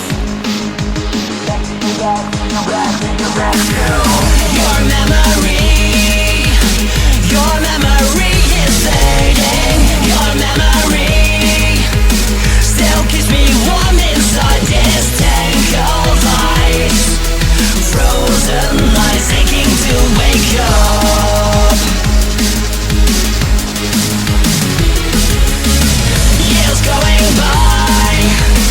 Years going by without you. Years going by. You're dead, I can't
Welcome back. We hope you enjoyed the song. We certainly did. Yeah, Good. I quite like it. I'm afraid to tell you that Jason and Simon have had to leave us. Due to personal reasons. Yeah. They left together. They live together. Yeah. They don't. But they should. They should. They've left just in time for the news. The Clash Planet O'Clock news. Yeah. Indeed. Clash Planet O'Clock. Here we'll tell you the latest and greatest and possibly matest news. I don't think we'll Scrap have the that. matest. Yeah. So what's first? Right then. Go on. The first thing I want to mention is that the Konami press conference, the Konami pre-E3 press conference has just finished, and it's been announced that Keith Sutherland will now be the voice of Snake in the Metal Gear 5. Yeah. Is that the guy, Jack Bauer? Yeah. When he whispers like this, so nobody around can hear him. I don't mind him, but Yeah. I'm quite annoyed because we've had the same, like a really good voice actor Yeah, David since Hayter. what, 96? Well, since the first Metal Gear Solid. Yeah, and he like embodied to me that character was that voice to a certain degree. Like there's some characters where like the guy doing the voice will die and they'll get somebody in who sounds a bit like him, It's like- and you'll forgive it. I like with, Keith Sutherland though. He's a good voice actor as well. Yeah. He was in a Call of Duty game when Call of Duty did storylines. Yeah. But the It's thing, really good. the thing is, David Hayter's perfectly. He's been going like, I still want to do it, Yeah. but they haven't even talked to me. So this Well- just basically seems like a bit of we've now got a celebrity. Yeah, it would be like, for example, like you go back to watch Star Wars and you find out George Lucas has taken off James Earl Jones's voice and put on Julian Clary's voice. I have no idea who these people are. James Earl Jones is the voice of Darth Vader. Okay. And Julian Clary's a British comedian who's very, very effeminate. Okay, cool. Sounds good. Sounds like an improvement. Oh, hello, I'm Darth Vader. That would be brilliant. I'm your father. Call me Sugar Daddy. That sounds amazing. That's a YouTube video coming up soon. It should be. If you do that for us, we'll like it.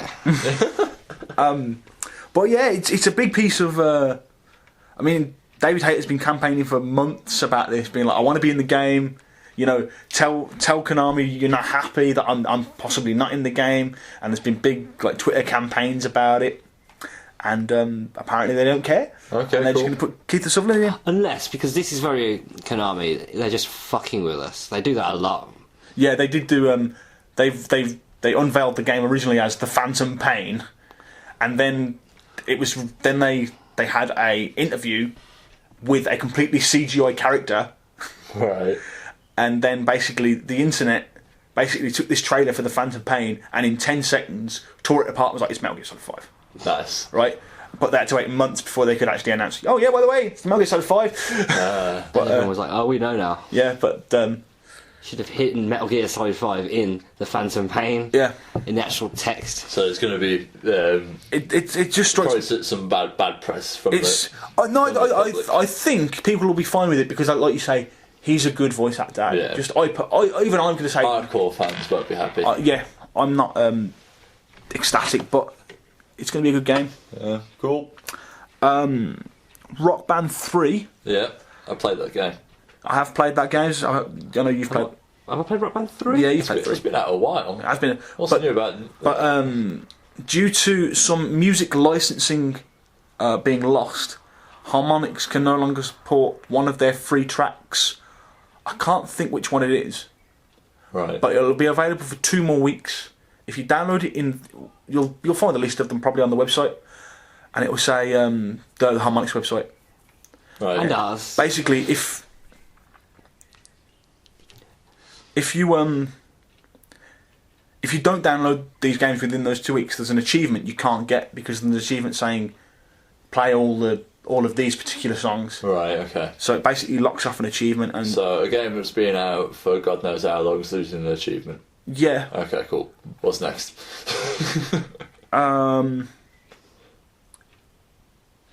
EA are removing online passes from their old games. Good. So why they've recently said they're not going to do anymore, rather amusingly, since Xbox and I'm assuming Sony are going to put them in Yeah. at a system level.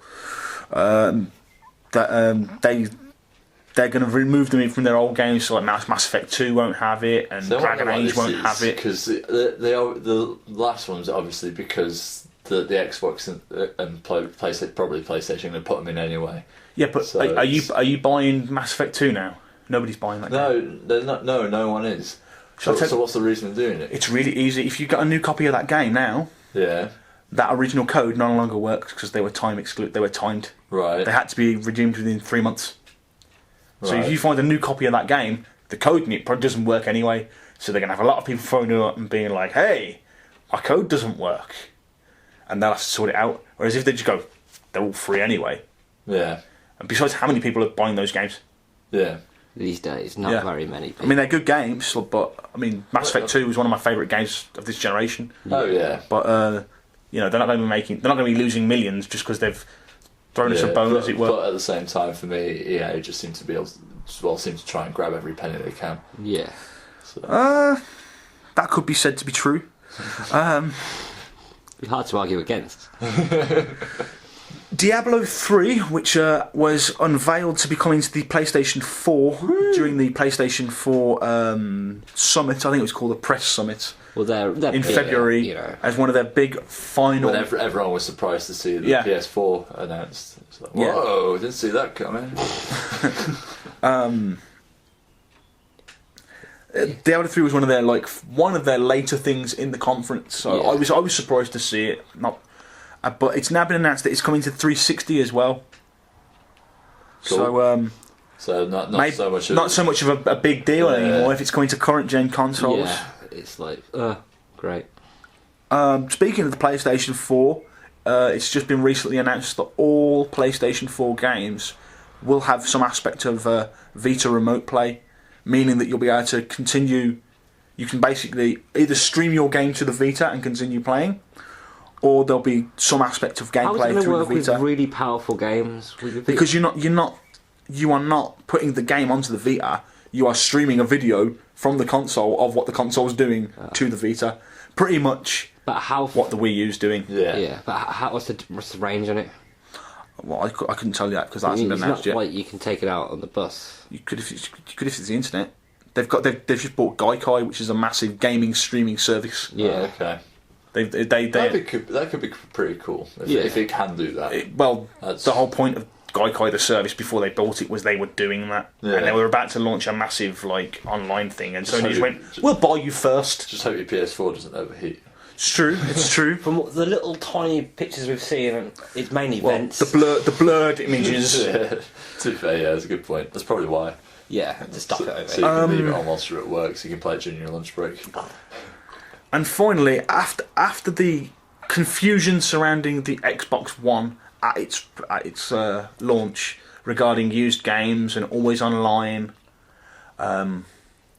they said that there were various conflicting reports saying that it wouldn't have used games. You'd have to pay a fee for used games.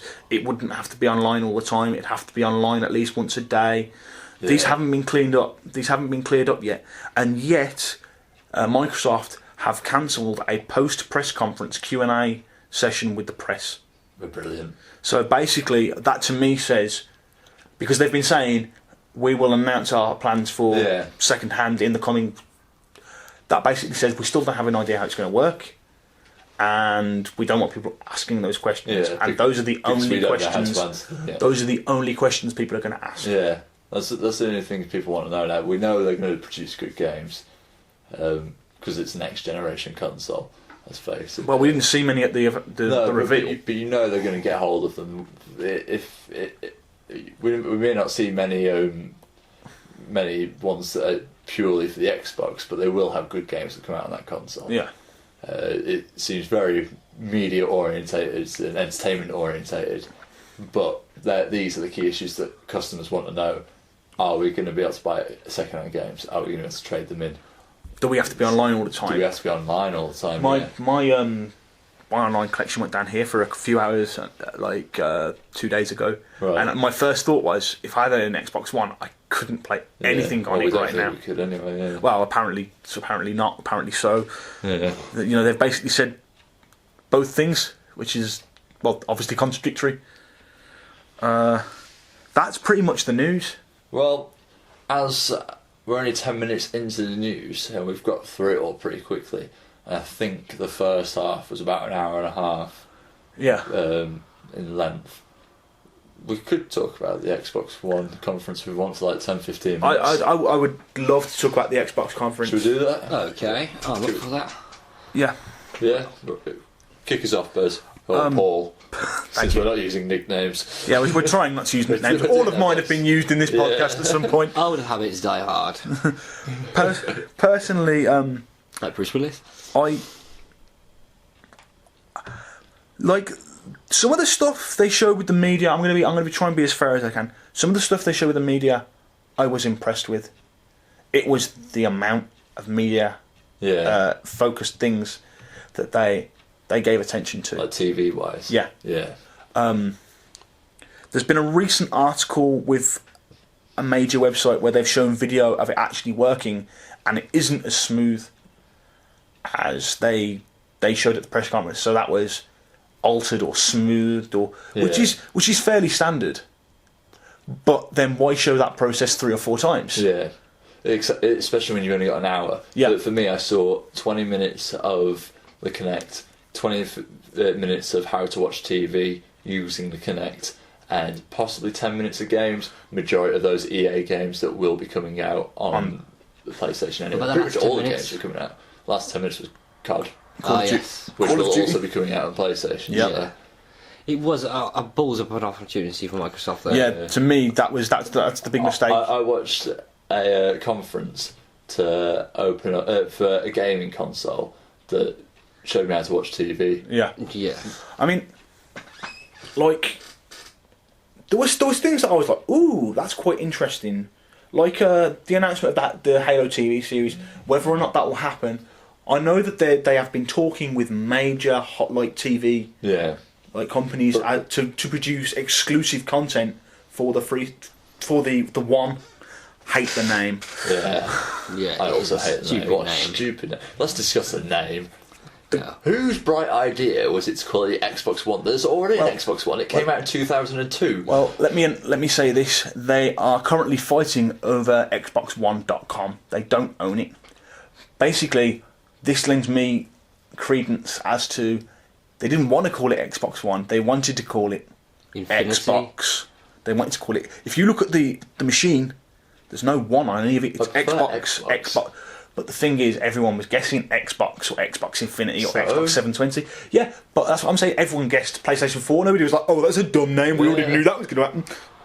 Well, I'm not disappointed in a good name. I don't care about the name. If everybody's already guessed it 3 years before they've even thought about making a new console, that's fine. As long as the name makes sense. But I wouldn't care about the name if it wasn't so confusing. Oh, I just think it's stupid. Yeah, so do I, because it's confusing. Yeah, that's what I mean. What do you call is it the Xbox Classic? Is it the big black box of doom? The OG Xbox? Oh, the Xbox Prime, like I said earlier. I'm going to call it the Xbox Prime just to be stupid. I'm not sure if that is the worst part of this entire thing, is the name. I wouldn't say it's the worst, but it's pretty awful. I mean, I know it's not going to happen, but if for comedic effect, you go, oh, I've got an Xbox. What Xbox you got? I've got an Xbox One. I'll come around your house. That sounds amazing. Yeah. Oh, we're going to play Halo 1 then, yeah? Yeah. That'd be a good comedy sketch. But, I mean, like, What do we think about the games that were announced? the Forza, that... Yeah, so Cars look pretty. They're easy to make pretty in video games. I understand why they do it. You're going to bring out a car game because they do look pretty, and it's easy for someone who isn't into games to be like, that looks really good because it looks like a car. Yeah. That Quantum Break.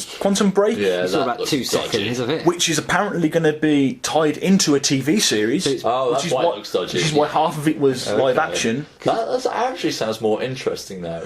No, it doesn't to me, because I've heard of this Defiance show, and it's the same sort of thing, and that's been slated everywhere. Yeah, because the thing is, Defiance, they've done it where if the first series wasn't a success, they didn't have to hook in too much, so that like the game could still continue. Yeah. Now they've got a second series. Apparently, I say apparently because I don't know.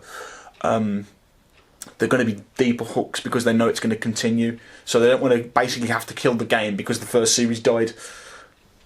Still. So it isn't a new idea, but with Microsoft opening up their own television company, I can't imagine that they're going to be like, we'll do a half-assed effort on this. If they're going to do it, they're going to do it. We'll see. Especially with them trying to create a big, media event that's probably exclusive to the Xbox One. Well, the proof is in the pudding, as they say. I mean, what was the other games were? There's 4 EA games. Yeah, they had NBA, FIFA, Madden. UFC, and Madden. Yeah. Yeah, so a lot of sports games, which is, if you're into sports games, fair play, but I'm not personally. Again, all these games are going to be out on PlayStation. Though. Yeah, and they're not. Forza and Quantum Break won't be on I think it's PlayStation. important to say the reason we're saying it's going to be out on PlayStation, because obviously if these were announced at PlayStation, you'd be saying, well, they're also going to be out on Xbox. Yeah. But at PlayStation, as much as I disliked the actual press conference, they actually showed us some games that's purely coming out on theirs. Yeah. And they actually spent a lot more time on games as well. But for a gaming console, that's what I expect. And they showed some of the exclusive stuff for theirs. Yeah. And then they showed something that's going to come out of both. And then they went back to some stuff for theirs. And even though we might not have been impressed by it, there was that game, do you remember, called The Witness, that just looked like a load of mazes? Yeah. Yeah. That was an indie game. Right, okay. There was no indie presence at all during Microsoft press Which conference. is quite annoying considering, how much indie stuff is on Xbox, like Yeah, arcade. definitely. Well, now there is no indie channel. It's all just under games. Right. So let's put it this way: if a big, massive game comes out the same week as a good arcade game, what's going to get the press? Yeah. Arcade games are going to become the same as the indie channel on Xbox. They're going to get buried. I mean, but at the same time... Now, to be fair... Sorry, I'll let you continue. Yeah, I was just going to say, at the same time, Microsoft, if you look at where they were when the 360 first came out to where they are now, it's vastly improved. Microsoft are the Sony. Microsoft are in the exact position the PlayStation 3 was. How do you mean? They are the biggest market leaders coming out of this generation. Right. Right? But PlayStation 2. what I mean is dashboard-wise. Oh, yeah, sorry. Sorry, I didn't go. make myself clear. The actual console has come on so much. Whereas if you look at the PlayStation, it hasn't. You'd be surprised at how much... They haven't changed in comparison? Which one's come on more, do you think? I'd say the PlayStation 3 has come on to match Xbox, which nobody... Really? Because I play PlayStation quite often now, and I think it's... What, the online service and all that, you think it's terrible? Dashboard finding, navigating your way around. I'm fine with that. I think it's much easier. I don't get bombarded with ads every 3 seconds on the PlayStation. That's a bit of a pain in the ass. I think maybe it's just because he's played it a lot more. Yeah. And it might be something to get used to it, I don't know. I've played it with my sisters. I think I just hate it because it's because I still have to download games. Well, you're going to have to do that next generation anyway. Yeah, it depends how... Yeah, but it's got 8 gigs this time, whereas at the moment it's got half, so maybe it's going to be faster to download games. Probably could do. Today I had to wait half an hour to download Little Big Planet. Like I said... So what the flipping hell is this? They've just, like I said, they've just bought Gaikai, a massive internet-based thing, so I can't imagine they're not going to be putting some serious muscle behind that. How big is Civilization 5? I can't remember. But I downloaded that into my new laptop, which has got similar stats to a PS4, and it did it within half an hour. Yeah. It probably less than that. The whole game. I imagine what you downloaded in half an hour was an update. Probably. It came with all the updates since it first came out. They have to tear it off, don't they? It tears about a gig off. Yeah. And it's just so mind-numbing. I put a disc in because I want to play it. Yeah. If this was on Xbox, I'd be able to play it this right away. Well, you won't be doing that on the we know the one, because you've got to install it from the disc. Yeah. But it sucks. It does suck. I don't mind that because I do. Well, will it improve the running of the game? Yeah, noticeably. It'll improve the load times. It'll improve the streaming because you have to stream off the disc. Why not? It'll mean that the machine is totally silent because it's not reading the disc. And it'll mean that you need to delete games once you run out of space. Yeah. Oh, I'm not saying it's a perfect thing. That's the thing that really annoys me about the PlayStation 3 is that I can only play like 3 games at a time before it's like, right, you need to take this off. I constantly have to do that, and that is especially annoying. the place I play is there are 6 people playing games. If they've all got 2 games on a time, they have to constantly uninstall each other's games. It's so irritating. I So mean, include saves or just the no, you can save them separate. the huge, massive, like 60 gig. Yeah. Like there's a game out there that would pretty much, if I downloaded it and installed it, it would take up my entire hard drive. Yeah. It's crazy. Right, I think we've got about 5-10 minutes left. But yeah, I wasn't impressed with. I was very at the time. If I'd have done this straight after, I would have just been complete utter rage. And there's some part of me that is very much still like, what on earth did you do that for? But at the same time, I think they are very close to E3. E3 is on Monday. Exactly. That's the big one. This was just a taster, I think. That's why it was only an hour long. If they've done it like this, if they've gone, this is all the stuff people hate us talking about at E3, we'll do that now. That'd be smart. Because they do. To me, they've got to talk about the new dashboard. They've got to talk about what they're doing to achievements, because we've heard they're changing achievements. Yeah. They've got to talk about Xbox Gold pricing. Is that still the same? Yeah. Actually, no, they've already talked about that. That will remain the same. Which is good. Well, Because it's not a bad price. it is if you compare it to PlayStation Plus. Oh yeah, I know that. However, I prefer Xbox Online to PlayStation Online because Xbox has always come with mics, bar obviously the latest Xbox. So it's always been nicer to play online. The Xbox One won't come with a mic. Will it not? No. Why? Because your Kinect will hear you. Oh, I don't like that. The Xbox One won't come with a mic. They haven't said whether the PlayStation will. I'm not a fan of that. Personally, it's like Hal is in the room with me from 2001. Yeah. The only reason I don't like that is because it was really. I mean, I know they've got this new voice recognition stuff, but I remember playing Halo with people who just bought Kinect, and they had maybe 3 or 4 people in a room, And you could hear everyone. Yeah, you could hear everybody, but it say it's coming through all 4 mics at the same time, and you just didn't know who was talking unless you knew the people. It made communication during the game very hard. Yeah. So I know they're saying they got this new voice recognition, but I'm Will a bit 2 dubious. people playing or watching the same thing affect the Kinect? Would it? It can recognise up to, I think it was 8 people this time. The last one could recognise up to 2. And not voices, they couldn't recognise it. They couldn't differentiate between voices, the last one. Oh, you mean it couldn't? If you'd have turned the Xbox off while someone else was playing, it would have turned the Xbox off. Yeah. I don't know if that's going to happen. But yeah, because that's what I'm worried about. You know, is could I be a right bastard? And Ayden's right on the bus. He hasn't saved it for ages. He's playing Dark Souls 3. I can tell you now, I've done this with Pete. I've been there whilst he's playing Halo Anniversary, which has got Xbox Kinect stuff, and I've just been there going, grenade! He'd throw grenades, and then he's turned on voice recognition, so I've just stood behind him waving my arm so it throws grenades. Yeah, you're the worst kind of people. Yeah. So, Wouldn't go that far, you know. but, yeah, well, at the same time, I know that they had to downgrade the Kinect a lot. So Yeah, they had to cut I a think massive amount of processing. It's probably power. going to be a lot better than the Move, personally. But the thing is, that Kinect comes with every Xbox, no matter what. Yeah. It needs to be plugged in. Which is for going to the boost the price. It's Yeah, got to boost that's the what price. I mean. It needs to be plugged in for the Xbox to even work. Yeah. You can't not have that Kinect plugged in. So that price, I think, is going to be closer to £450. Yeah, I'm thinking that now. I think 450 for that, and I'm thinking 350 for the PlayStation. Yeah. That's what I'm thinking. I'm using the prices are swapping around for the Xbox. Well, being well, more you expensive got- this time around. Yeah. Yeah, you But that's what I said. think who can afford this? Is the PlayStation's probably going to be a poor man's console now. Well, let's be fair. In Europe, the PlayStation 3 was always a market leader. I'm not saying that's a bad thing. That might actually make it, because majority of gamers are actually on a budget. Yeah. So people might be like, well, PlayStation's won this then because it's the cheaper option and they do the same games and more. Just to compare, to compare their indie strategy, Microsoft have said you have to have a publisher. You have to come to us with a publisher. So you have to either open your own publishing company, Right. and come to us, or you have to partner up with a publishing company and come to us. Sony have said if you've got a certain programming language and you can pay us some amount of money to develop, you can self-publish, you can decide what your price is, you can decide how long it's up for, you can decide what game it is, So and they're giving people a that lot is more free complete rein. freedom. Yeah.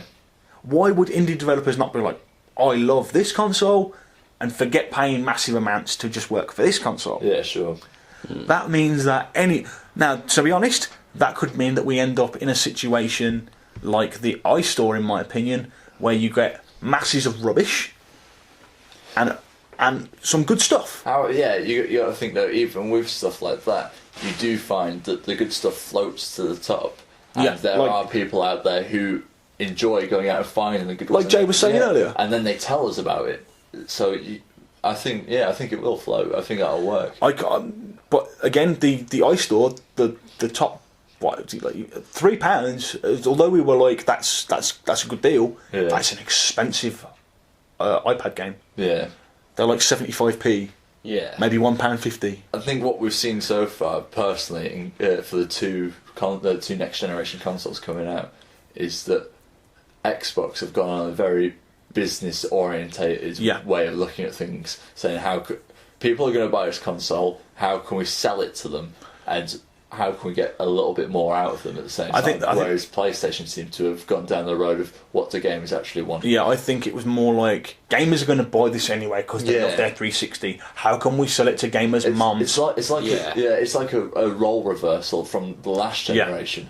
Sony was so arrogant in the last generation because they came off the most successful console of all time. And we might end up changing our minds in a week's time. After E3, I could be like, you know what? I was wrong. The Xbox is so amazing. There's so many great games, and that Kinect experience.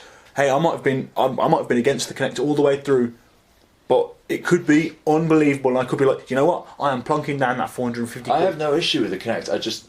I don't want to be forced to use it. I don't mind it being there, and I don't mind using it when I want to, but I don't want to have to use it. If Mikey's in bed trying to sleep, and I'm downstairs going, no, go right. It's more likely to be the other way around. Yeah, it's more likely to be the other way around. But I'll be you might I might be downstairs and you'll be in bed, but it'll be at 11 o'clock in the morning. Yeah, true. But I mean, I'm really hoping that. Because at the moment, many gamers are just like, forget the Xbox. Yeah. There's no second-hand games, because I'm sorry, Sony are going to do that as well. There is no doubt in my mind, because if they don't, I know. From what I've heard is, what's the abbreviation they've been? DRM, DRM. There's a big Twitter account. Yeah, PlayStation was going around trolling no DRM. We're going to have DRM. We're going to have DRM. We're going to have DRM like, everywhere apparently, and then. It turned out it was the acronym for a game they're releasing, Dragon something or other. Yeah, which I think, if they're going to if they do that and then they have DRM, then that's really arrogant and cuntish. Then they're in real trouble then, because the third parties aren't going to like that. People like EA are going to be like, you know what, our games are now exclusive for the first 6 months. I don't think they will though. I don't think they'll be happy about it, but I don't think they'll do that because we'll be losing out on money. Yeah. Well, they're not making anything for the Wii. Yeah, but the Wii. Right. So what? I mean, they're making games for big consoles here. True. I'm just saying, like they chose not to, and because they chose not to, that console died. No, that console was going to die anyway. No. That was a half-generation console. That console wasn't going to live. There wasn't enough in it. Yeah. It was just a twee little gimmick. So as soon as these next generation consoles come out, that console was going to die. Oh yeah. But the thing is, they could have made They could have made Hey While the Sun Shone. Yeah. They could have been like, here's this. Take as much money as we want, but they didn't, and it just died immediately rather than in 6 months' time. But maybe they did that purely because you know how you've been saying yourself how expensive AAA games are. Maybe they want to concentrate on the consoles that can handle them. True. Because you're better pressed for them if they release things that have got awesome graphics rather than mediocre graphics. I'm not ruling it out, but I don't think that would be a good business strategy, and EA are very business orientated. Yeah, well, they want to make the most money. There has been I really want to talk about that thing I said to you earlier. I can't remember. About the Respawn game. Okay, yeah, go for it, man. We'll add 5 minutes. You got 30 seconds. Go. The game's by Respawn, which are founded by the two people that founded Infinity Ward, which are the makers of the Modern Warfare series. It's exclusive to Xbox One and PC. Right. It's not coming to PS4. As soon as they slap from the makers of Modern Warfare onto a box, it'll sell. That is a massive exclusive. Remember this? Metal Gear Solid was a complete exclusive. Didn't it come out eventually on Xbox? No, No. it's never come out on Xbox. As Two number, did. number 1 hasn't, but 2, 3, and 4 Two, did. two and 3 and 4 hasn't. Well, 2 and 3 did. Yeah. I thought there was a triple pack. Yeah, it was a PSP game. Oh, was it? Sorry. But they have done it with other games. Like they've left it a year. Like Mass Effect 1. But Well, that that was never came out, but they still brought Mass Effect 2 oh, and Mass Effect but 3 that to the that next- year is massive. If it's soon, if they say this year you'll be able to play the game that came from Yeah. these guys, people are going to be like, amazing, Yeah. great, done. Because I don't think it. because Sony are going to counter that with Destiny, but Destiny's coming out for both. Yeah, and first generation consoles as well. Well, we'll say first. I can't. Seventh. I can't wait to see what the differences are because there has to be some. Yeah, me too. There has I'm to be intrigued. some. Well, you face it though, PlayStation is going to get the next Uncharted and the next God of War, which are huge series as well. God of War died a death. The Yeah, last I'm one. really The last hoping one. that's gone now. I love the God of War series, but it did But the last one Uncharted's didn't going sell. to make them. That, I will cut off my arm for a new Uncharted. and you're How going are to you get going to it. play? Yeah, you got your arm, you won't be able to move the Kinects. Well, It has it. if it came out on the Xbox One, then you'd be able to shout it. No, because I believe Sony was smart and tied up all the first party studios they wanted. They were like, So even if you chop off your arm, you won't be able to shout that you connect to get it to indeed, move. So. indeed. But that's the kind of. It's interesting the two different strategies Yeah. they've employed. Like I said, when after that first press conference was over, I was mad. I would have ranted, and I did write an article, and I chose not to put it out. You should have. No, it was terribly one-sided, and I don't want to do that. I don't want to be that kind of person. It's just like, I don't want to be the kind of person where I could have just written on a message board as a moaning fanboy. Yeah, you You're know. going to be a whiny git like Anakin. Yeah, indeed. But I mean, I bitched about the PS4 one, but after the Xbox One, I was kind of like, I'm sorry, PlayStation, take me back. Appreciate it more. Even the stuff that they care about is like, well, Yeah. you know, At least they showed it us. yeah. because I'm really can't wait to if Microsoft have to knock one out of the park. Yeah. And if they don't, I'm probably done. Yeah. This is it. I mean, By the end of that day, I will probably be like, I'm plunking my money down for this. Or I'm plunking my money down for that. I'll probably end up leaving it until the day before I decide. Yeah. Wait till every little thing's out. And I'm personally just going to save up and buy a really awesome like desktop one day. Yeah. Screw the consoles. it's not a bad idea either. Yeah. I just the problem with PC gaming, the one problem is there's no uniformity. Like I can have a powerful enough graphics card, Right, yeah. but if it's not made by this particular company who have made a deal with this game maker, it won't work. The main problem for me with PC gaming is that everybody I know plays Xbox, and I like playing online with people I know. I don't like playing online with strangers. I like playing online Believe with me, real-life I've got friends. many an online game on that I'm like, I really Yeah. think this is one of the best games I've ever played, but I can't play it because I don't want to play with people. And that's why I don't play PC games, because there aren't enough people I know that play them. At the moment, but this console era might force more people. to It might PCs, do, isn't yeah, because I mean, you're on about doing it. I'm definitely considering it. I think you're considering it, Paul. My brother's considering it. That's 4 of us straight off. Then that's 4 of like 10 people I play with. So. Ever since I found out that you can plug a wired Xbox controller into a PC to play a lot of games on, Yeah. it's like, well, that's Definitely. completely. Well, that was breaking news from Xbox as well, man. Oh yeah, apparently you can plug an Xbox One remote into your Xbox One via a USB cable, and it will charge. Oh yeah, look at that. So the same thing the PS3's been doing it since it started, Beginning of time, yeah. and the same thing the Xbox. To be fair, if it is just an ordinary USB cable, that's massive for Xbox because we have to buy a play and charge kit for £20. Yeah, that was quite annoying. The actual I'm on my shape. 3rd one of them. Nice. And the annoying shape, the way the headset's click in on an Xbox controller. That's the only fault with that system is you can't stick in a non-Xbox headset into that slot. Well, a non-gaming headset then. Oh right, You have to buy yeah. a specific one that'll, Yeah. because the way it's got the plug and the moulded plastic around it on the official ones. Yeah, you can get they don't do those. You can anymore. get They do- unofficial ones. Yeah, they do other ones now. Ah, well.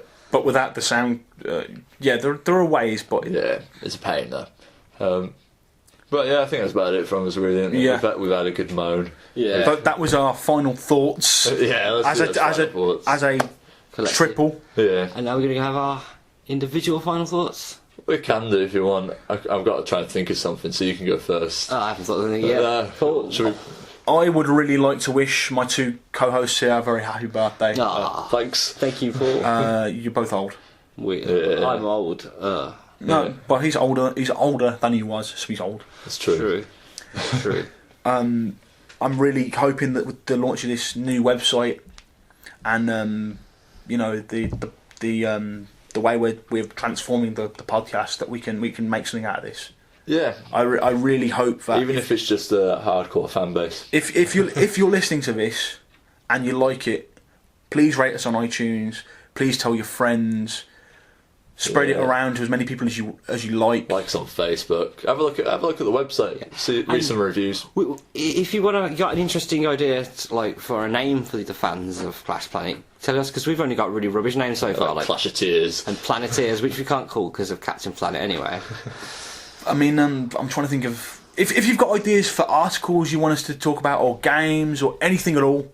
We really want to hear from you. I think we could take requests. Yeah, I'd really, really like to hear from you. Yeah. Because, you know, we do talk about stuff that interests us, but if there's something that interests you that you think more people would, like an indie game that we possibly don't know about. I mean, we're only, you know, what? How many people? around Eight people. On what? Oh, On Clash Planet. Clash Planet. Yeah, there are 8 of us. There are 8 of us. You know, we have a limited budget. We can only do so much. But if somebody comes to us and says, maybe I've made a game, you know. Yeah, well, I'm sure 1 in 8 of us could. Yeah. Figure something out. So anything at all that you would like us to talk about, even if it's a totally different subject. Like, we play a lot of board games. I happen to read comic books. I know Ayden's into political history or politics. Yeah, social history, politics. Yeah. Mike is definitely, as you can tell, into science. Yeah, and ancient history. Ancient history. Yeah, we got the history sorted out between. Yeah. We do. You know, we are up for. If you say to us, "There's this thing," and I think it's worth talking about. I personally, I don't know about everybody else, would want to hear from those people. Yeah. Oh, we do music as well. Stuart does a great music article called. I forgot. It's that great. It's that great. Not unheard of. Not unheard of. I was just going to say, abbreviates it to something. And it's a really good read. Hopefully, even if you've got some music, I tell you what, like we did with J30K, with the music you've just listened to earlier. If you've got a piece that you've done and you want us to listen to play it during the ad break. Yeah, and we will give you our views as well during it. So if it's crap, expect us to tell you I don't like this. But the chances are we won't play it unless we like it. Between the lot of us, especially with Stu, there we've got eclectic tastes musically. Exactly. That's good. So tell everyone you know. Please. And tell some people you don't. Yeah, just stop a random stranger on the street and say clashplanet.com. Yeah. www.clashplanet.com. Most people will know about the www. That stands for the World Wide Web. It does. Yeah. Interesting fact there. Do you want to go next? Okay, then. I was going to try and think of something funny or stupid, which I usually do, you know. I want to say something serious. This is from Genome, is that a lot of people are scared about studying into genetics, but think about this: the majority of upcoming cancer treatments have come from studying the human genome. Nice. So yeah, so good. So it's not all Frankenstein's monster then. It's not all doomsday theories, you know, eugenics and evil cloning. It's about, you know, most of the scientists involved. I can't speak for the evil corporations. What about that guy Baron von Ruthless? I heard he was pretty bad. Baron von Ruthless, yeah, but you know, he's the odd one out in this situation. He's the exception to the rule. But yeah, most of them are trying to do some good work. They, you know, scientists cured smallpox, completely wiped it out. Did they? I thought that was magic. Oh, science and magic. You're X-Fox. But yeah, and that's me done. Cool. I'm going to say, if you haven't watched season 3 of Game of Thrones yet, go watch it, because it's by far the best season. You've got actually. I'd wait until the week after next, and then download the whole thing. Yeah. And watch it in a day. Yeah. Or at least it might be 2 sittings, so you don't completely merge it all into one episode. And stay away from the internet. Yeah. Yeah. Don't Don't go look on at Twitter. anything. Don't go on Twitter. Don't go on Facebook. Don't type in game. Actually, go on Google. Facebook, but only look on our page. Yeah. We'll never. We actively try not to spoil Yeah, things. if you read our reviews, we don't put spoilers in. We do our utmost best to. If it seems like we've put a spoiler in, the possibility is that it's so minute that it doesn't actually matter. Or it happens in the first 10 minutes. Yeah. Or I mean, I've actually shortened reviews to avoid putting spoilers Yeah, in. same. My Yeah. I could easily make mine 2 or 3 times longer. Yeah. that's a good point. Another thing we could do are television reviews. Yeah, we can do. Just Jay's really into TV as well. I just really would like to hear from people. Yeah. And we need. Are you planning on doing a Game of Thrones one? I'd like to do a Game of Thrones review, yeah. Yeah. So it might be up, next week possibly. Spoiler free. Spoiler 3. Cool. All right. Well, that's it from Jay and Simon, who aren't here, and myself, Ayden. Myself, Paul. I can't believe you just saluted the recording device. I always do. You never noticed. No. I always. And that's goodbye from me, Mikey. All right. Bye bye. Bye. Watch gotcha!